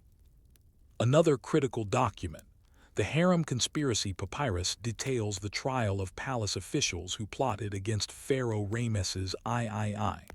Among their crimes, falsifying grain records and manipulating ration lists. The implication: the scribes, once the foundation of order, had become instruments of internal rot. The gods lose ground. Temples were once the guardians of geometry. Deities like Seshat and Thoth watched over the scribes and rope stretchers, keeping the land and the cosmos in balance. But as Egypt declined, so too did its ritual certainty. Flood levels no longer aligned with festival dates. New dynasties, especially foreign ones, ignored old rites. Temples fell into disrepair, and local knowledge was lost. Priests and surveyors became more focused on wealth preservation than spiritual stewardship. When you stretch the rope without belief, the lines mean less. Egypt didn't lose control of its land all at once. It lost control inch by inch as fields were mismeasured, as floods were mistimed, and as geometry turned into guesswork. A tired scribe's dilemma. Imagine, for a moment, a scribe in 1085 BCE. He has walked for hours in the sun, ledgers in hand, measuring rods strapped to his shoulder. The Nile has flooded unevenly this year. One farmer claims his land was swept away. Another insists it expanded. The priest wants a larger cut for the temple. The scribe must decide. He consults his notes. His ink is running dry. What is fair? What is accurate? What will avoid a beating? What will please his overseer? In the end, he draws a line in the mud. He records the measurement. He nods, and the world turns forward, built on a line that may not be true. Measuring the end. By the late period, Egypt was increasingly under foreign control. Libyans, Nubians, Assyrians, Persians. Each brought new administrators and new systems, but the bones of Egypt's surveying infrastructure remained. Even the Greeks, who later celebrated their own mathematical prowess, borrowed heavily from Egyptian land practices. But the old spiritual dimension of surveying as a sacred act faded. The Nile was still measured, the land still taxed, but the heart of the system was gone. And yet, even under decline, Egypt retained an astonishing capacity for order through record-keeping. The measuring cords frayed, but they did not snap. The fields blurred, but they were not forgotten. Still, a final question presses. What legacy did this ancient system leave behind? How did Egypt's obsession with measurement, balance, and record shape future civilizations? And can we still see its imprint in how we govern space and numbers today? The ancient Egyptians measured the world not to master it, but to hold it together. They tied chaos into submission with cords and cubits. They calculated not for conquest, but for continuation. And as the centuries passed, even as empires fell, floods failed and gods faded, the act of measuring, of marking space, dividing land, recording yield carried on. In this final section, we trace how the Egyptian tradition of land measurement and geometric order survived its creators. We examine its influence on the Greeks, the Romans, and even modern civil administration. Because while Egypt's dynasties may have vanished, its habit of measuring the earth as a way of knowing it still pulses in the grids of cities, the plots of farms, and the ledgers of bureaucrats. Greek geometry and the Egyptian foundation. When the Greeks arrived in Egypt following Alexander the Great's conquest in 332 BCE, they didn't come to teach. They came to learn. Greek philosophers like Thales and Pythagoras are often credited with pioneering geometry. But many ancient sources, including Herodotus, acknowledge that these thinkers studied in Egypt, absorbing a deeply practical understanding of surveying flooded land, using rope to form right angles, measuring areas for taxation, aligning buildings with stars. What the Egyptians practiced, the Greeks later theorized. Pythagoras' famous theorem, a 2 plus b2 equals c2, was likely known to Egyptian rope stretchers as an applied principle centuries earlier, though not in the same abstract form. In other words, the Greeks gave geometry its language, but Egypt gave it purpose. The Roman surveyors, echoes of the Nile. The Romans, too, inherited the Egyptian fascination with land measurement, especially as they built their own empire on agricultural taxation. Grammatici, Roman land surveyors, used tools strikingly similar to Egyptian instruments, measuring rods, plumb lines, and chords. The Roman land division system, the centuriation, organized conquered territories into grid-like plots, not unlike Egyptian land assessments along the Nile. When Egypt became a Roman province in 30 BCE, its scribes and surveyors were incorporated into the imperial machine. They became the civil servants of empire, keeping ledgers, calculating tithes, updating field maps. Egypt's mastery of land bureaucracy was too efficient to ignore. Even the Romans, famed for their order, recognized Egypt's system as a model worth replicating. Medieval memory, the survival of technique. After the fall of the Roman Empire, Europe drifted into centuries of fragmentation. But Egypt, under Byzantine, Islamic, and later Ottoman rule, continued to practice elements of its ancient measurement tradition. Niliometers remained active well into the Islamic period, used by governors in Cairo to set grain taxes and charity thresholds. Land surveys continued under Islamic administrators, who adapted Egypt's ancient land divisions into the evolving Diwan system. Arabic language geographers and mathematicians, such as Al-Hazen and Al-Khwarizmi, built upon Egyptian and Greek mathematical foundations. Egypt had changed rulers, religions, and languages, but the logic of land still ran through it. A modern legacy, bureaucracy as inheritance. What began as rope stretched across a field has become something else entirely, yet the principle is the same. Cadastral surveys, official government records of land ownership, descend from Egypt's annual post-flood field assessments. Civil engineering and urban planning use geometry, not just for design, but to impose order on growing populations, just as the Egyptians aligned temples to the cosmos and fields to the riverbanks.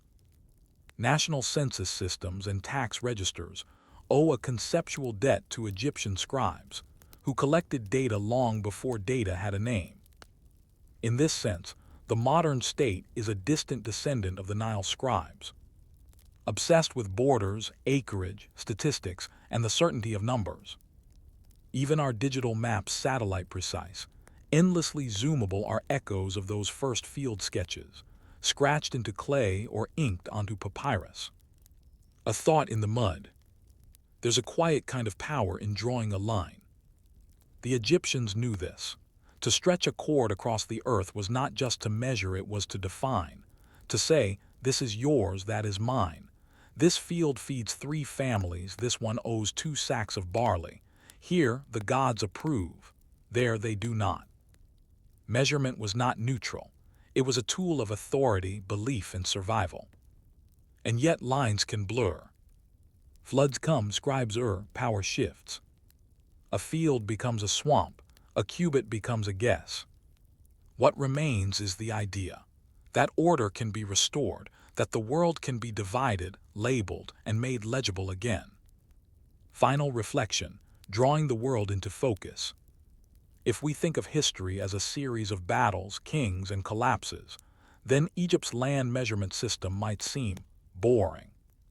But in reality, it was one of the most profoundly influential achievements of the ancient world. It brought structure to chaos. It made the Nile a partner, not just a hazard. It shaped geometry as a tool not just of math, but of management. It helped feed millions, fund monuments, and regulate society for 3,000 years. When you look at a city grid, a farmland map, or even a spreadsheet, you are, in a distant sense, seeing the shadow of a rope stretched taut along the banks of a river. And perhaps in our pursuit of order through data, through maps, through systems, we are still trying, like those ancient Egyptians, to measure the flood before it arrives. Story 6. The brickmakers of Akhetaten labor in the city of the sun. When Pharaoh Akhenaten turned his back on the old gods and proclaimed the sun disk Aten as Egypt's sole deity, he didn't just change religion, he changed geography. He ordered the construction of a brand new city, Akhetaten, modern-day Amarna, to house his court, his temples, and his god. The location was remote. The task was monumental, and the burden fell not on priests or architects, but on brickmakers. Thousands of workers labored day after day, molding mud, hauling straw, stacking bricks, and erecting walls under a blinding sun. These weren't the artisans who carved hieroglyphs or painted tombs. These were the invisible hands, the sweat, grit, and calluses behind a theological revolution. We explore their world, the routines, the tools, the aches, the resilience. We begin with the dust because every empire, no matter how divine, must be built on the backs of those who shaped the mud. A city from nothing. The city of Akhetaten rose with startling speed. Construction began around 1346 BCE. Within 5 years, it housed royal palaces, temples, administrative buildings, workshops, and residential quarters. The city stretched nearly 12 kilometers along the Nile's eastern bank. It was surrounded by cliffs, chosen for their symbolic association with the rising sun. But the most telling part of Akhetaten wasn't its temples, it was its material. Mud brick. Unlike the great temples of Thebes or pyramids of Giza, which were built in enduring stone, Akhetaten was made mostly of sun-dried clay bricks, cheap, fast, and impermanent. This choice reveals a great deal. The urgency of Akhenaten's vision, the need for speed over grandeur, the practical limits of labor and resources. It also meant that brickmakers became the backbone of the entire operation. Mud, straw, and sweat. Making a mud brick was simple in theory. Dig clay from the riverbank or desert edge. Mix it with water. Add chopped straw or chaff to prevent cracking. Press the mix into a wooden mold. Smooth the top. Flip the brick out. Leave it to dry in the sun for days. Each brick was about 35 cm long, 15 cm wide, and 10 cm thick and weighed between 6 to 8 kilograms when dry. A single building required thousands. A palace, hundreds of thousands. A city, millions. At peak operation, brickmakers would have been producing over 1,000 bricks per day per team, working in long rows under overseers. It was repetitive. It was exhausting. And it was foundational. Who were the brickmakers? They weren't slaves. Despite popular misconceptions, most Egyptian laborers during this period were corvée workers, conscripted citizens fulfilling seasonal labor obligations in exchange for food, shelter, and state protection. In Akhetaten, many workers came from surrounding villages. Some may have been semi-permanent residents of labor camps. A smaller number were specialists, possibly employed year-round. Women and children may have participated in aspects of mixing and hauling, especially near residential areas. Their names are lost. Their biographies were never etched into stone, but their fingerprints remain literally. Archaeologists have found bricks stamped with makers' marks, including small handprints, thumb smears, and animal paw prints, silent signatures in baked earth. These were not builders of legacy. They were makers of utility. The overseers and the whip. Labor was not left to chance. Akhenaten's building frenzy was orchestrated with military precision. Overseers, some elite, some merely bureaucratic, kept detailed records. Tasks were divided. Digging teams, mixing teams, molding teams, transport teams, wall raising teams. Each worker's output was counted. Rations were assigned based on performance. Work songs may have helped pace the rhythm, but so did the stick, the overseer's whip. Evidence from other Egyptian labor sites, such as Deir el-Medina and tomb-building crews, shows that corporal punishment was common for absenteeism, laziness, or disobedience. This was not slavery, but neither was it freedom. It was a system that demanded endurance and compliance, wrapped in divine justification. You didn't just work for Pharaoh. You worked for Aten, the sun itself. Building for the sun. What were the brickmakers building? At Akhetaten, the layout was unorthodox.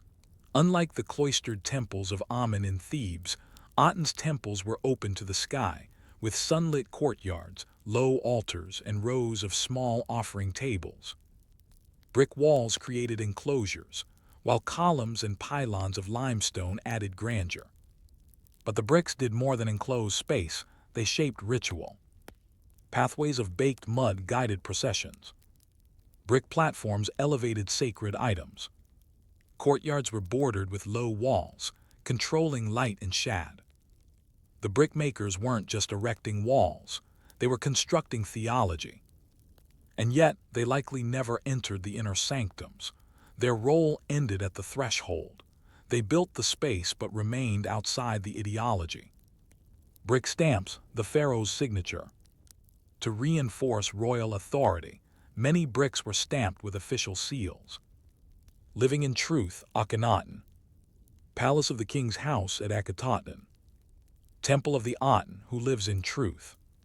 These stamps served several purposes. Marking ownership of state projects. Preventing theft or reuse. Establishing Pharaoh's name in every wall. For brickmakers, stamping the bricks was part of the process. A quick press with a carved wooden or stone stamp before the brick dried. It was rote, it was routine. But it was also propaganda. Each brick became a message saying, "This was built by command of the king. This space belongs to Aten. This is not yours." Even mud had a master. Cracks in the foundation. Despite its rapid rise, Akhetaten was not built to last. The bricks, being sun-dried, eroded quickly. There were few efforts to maintain structures beyond their initial construction. The labor force, once finished, likely disbanded or returned to agriculture. After Akhenaten's death, the city was abandoned in haste. His successors Tutankhamun I and Horemheb rejected the Aten cult and moved the capital back to Thebes. Temples were dismantled, bricks were repurposed. Houses decayed into dust. For all the sweat that went into the city's construction, it lived barely 20 years. And yet beneath that failure lies a profound truth. It was not Pharaoh who made the city. It was the brickmaker, with mud under his fingernails, stooping in the heat, pressing clay into a mold. Closing thought, if those bricks could speak, what would they say? Would they speak of faith or fatigue? Would they whisper of the god Aten or only of sore backs and rough hands? And do we build for gods or do we build for time? Once the bricks were shaped, dried, and stacked, their purpose extended beyond walls. They shaped lives, too, defining the city's neighborhoods, work zones, ritual centers, and dusty alleys. While Akhenaten's vision may have been spiritual, the laborers lived in a very human world of hard floors, coarse bread, cramped homes, and fleeting rest. We walk through the lived experience of the workers who built and inhabited Akhetaten, focusing on the housing quarters, work routines, health and nutrition, and the social rhythm of life within Egypt's most unorthodox city. These weren't just brickmakers now. Some became residents. And while Akhenaten prayed to the rays of Aten, his laborers lived in their shadows. The workers' village, order in clay. Archaeological excavations have revealed a distinct area on the outskirts of Akhetaten, known as the workers' village, a walled settlement about 1.2 kilometers east of the city, designed to house a portion of the state-employed labor force. This wasn't an informal encampment. It was planned, constructed with the same attention to alignment and layout as the royal precincts. About 72 small houses, mostly uniform in size. Narrow lanes tightly packed. A perimeter wall enclosing the community. Communal bakery and storage rooms. evidence of internal workshops. The houses were modest, typically 3 or 4 small rooms with a central courtyard, low benches or raised platforms for sleeping, and mud brick ovens for cooking. They were hot, poorly ventilated, and dark inside, but they provided shelter, structure, and a trace of privacy in a rigid state apparatus. A day in the dust. The typical workday in Akhenaten followed the arc of the sun, much like the theology that governed it. Hourglass not done morning. Workers likely rose at first light. Some assisted in fetching water from wells or storage jars, while others prepared coarse porridge or flatbread for the day. Construction midday labor. Tasks varied. Some carried bricks, others molded them, some hauled baskets of chaff or clay. Those assigned to the temple zones worked under higher scrutiny, sometimes under priests or royal inspectors. Breaks. Brief and functional. Meals were simple: onions, lentils, bread, beer. No grand feasts, only sustenance. Sunrise evening return. Exhausted, workers returned to their quarters. Evening meals were cooked in communal ovens or in home courtyards. Children played in the alleys, goats bleated, and dust settled on everything. It was a life defined by monotony but also consistency. The same bricks, the same bread, the same sun. The economy of labor. Although money existed in later Egypt, Akhenaten's labor economy was primarily redistributive. Workers were compensated in the form of food rations: grain, beer, onions, dried fish. Basic textiles. Occasional tools or equipment. Housing and basic protection. These rations were managed by state granaries and overseers of provision. Quotas were based on output, seniority, and family size. We also find indications of informal trade within the workers' village. Exchange of bread for pottery repairs. Local brewing of beer in small jars. Tool sharpening in house front workshops. Even in a centralized economy, micro-markets flourished in the margins. Health, hardship, and healing. The labor was punishing, and the body bore the record. Human remains from the workers' cemetery near Akhenaten show high rates of spinal degeneration, arthritic joints, bone stress injuries from repetitive motion, stunted growth in some children, likely due to poor nutrition, high infant mortality. Teeth show signs of abrasion, likely from sand in bread or the grit of grinding stones. There were no dentists. A cracked molar was a lifelong condition. Yet these people adapted. They made simple amulets for protection, wore linen wrappings over sores, and likely used herbal remedies when possible. Temples had healing shrines, and belief in protective gods and ancestor spirits remained strong even if Akhenaten had tried to erase them. The unseen rituals. While Akhenaten's regime centered worship solely on Aten, ordinary workers clung quietly to older beliefs. Amulets depicting Bes, the dwarf god of childbirth and protection. Taweret, the hippopotamus goddess of fertility. Hathor, the goddess of music and joy. Anubis, god of the dead, have been found in private homes, suggesting that personal piety endured despite state efforts to standardize religion. Some villagers even buried tiny clay stelae in their homes, offering prayers not to Aten, but to the gods they had known for generations.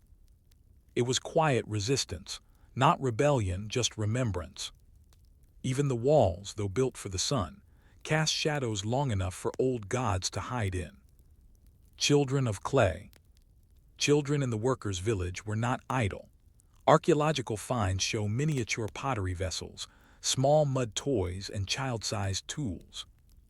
By the age of 10, many children were already participating in water hauling, straw gathering, feeding livestock, assisting in molding and drying bricks. There was no formal schooling. Instead, learning was by doing. And yet, some households owned ostraca pottery shards with practice hieroglyphs, suggesting that scribes may have offered occasional instruction to promising youths. If you were lucky, you could rise. From dust to stylus, from brick to ink. But for most, the path was cyclical. Make bricks, haul bricks, raise walls, sleep. Meals and moments. Daily meals were simple and communal, dishes included. Flat emmer wheat bread. Crushed lentils or fava beans. Beer, a low-alcohol, high-calorie staple. Occasionally onions, dates, or dried fish. Cooking was done in mud ovens with clay jars used for storage. Leftovers were rare. Everything was consumed and scraps fed to animals. Social life centered around courtyards. There were no taverns, no public festivals under Akhenaten. His suppression of traditional religion meant no public carnivals, no temple feasts. And yet people still sang, they still gathered. Small joys bloomed in the cracks of imposed order. Fadding mortar. Even as the city thrived for a decade, signs of wear and neglect became evident. Walls cracked and were left unrepaired. Floors sagged. Roof beams went unreplaced. Some residents began salvaging bricks from unfinished structures. There was a growing sense that the city, though vast, was fragile, a theological gamble sinking into silt. And for the brickmakers and laborers, the message was clear. This wasn't a city of forever. It was a holding place for a god whose shadow was already shrinking. Closing thought, did the workers sense it? As they stacked the bricks and patched the walls, did they know their city would vanish, that their backs bent for nothing? Or were they simply content with the daily task because for those who work with mud, the wall is the moment and the rest is out of reach? They built in haste. They lived in dust. And when the god of the sun fell from favor, they vanished with the bricks they once molded. We trace the decline of Akhenaten through the lens of its laborers, those who had the least say, yet bore the greatest burden. We examine what happened when the city was abandoned, how the materials were repurposed, and what faint echoes of these workers remain today. For while Akhenaten's religious revolution may dominate historical debates, the true story lies in the silence that followed in empty houses, broken kilns, and scattered brick fragments, slowly crumbling back into earth. The death of a god. The end of Akhenaten began not with rebellion, but with death. Around 1336 BCE, Akhenaten died, likely in his late 30s. His successors faced immediate pressure to abandon the Atenist heresy. His son, Tutankhamun, soon changed his name to Tutankhamun and restored the traditional gods. The city of Akhenaten was politically isolated, religiously controversial, and logistically difficult to sustain. Without royal endorsement, it lost its lifeline. Abandonment began quickly. Government offices emptied. Temples closed. Grain storage ceased. Laborers and their families were relocated or dismissed. The brickmakers' tools were left behind.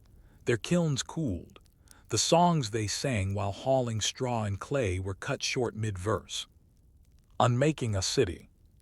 Abandoning Akhenaten didn't mean leaving it untouched. It meant stripping it bare. Egyptians rarely wasted building materials, especially mud brick, which could be reclaimed, re-wetted, and reused elsewhere.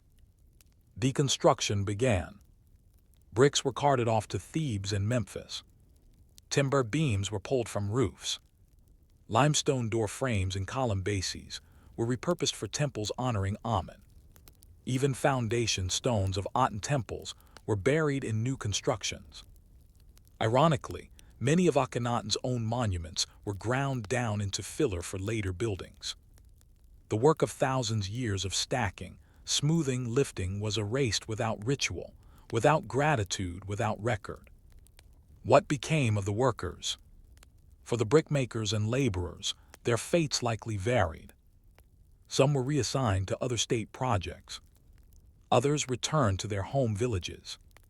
Skilled craftsmen may have found work in restoring traditional temples.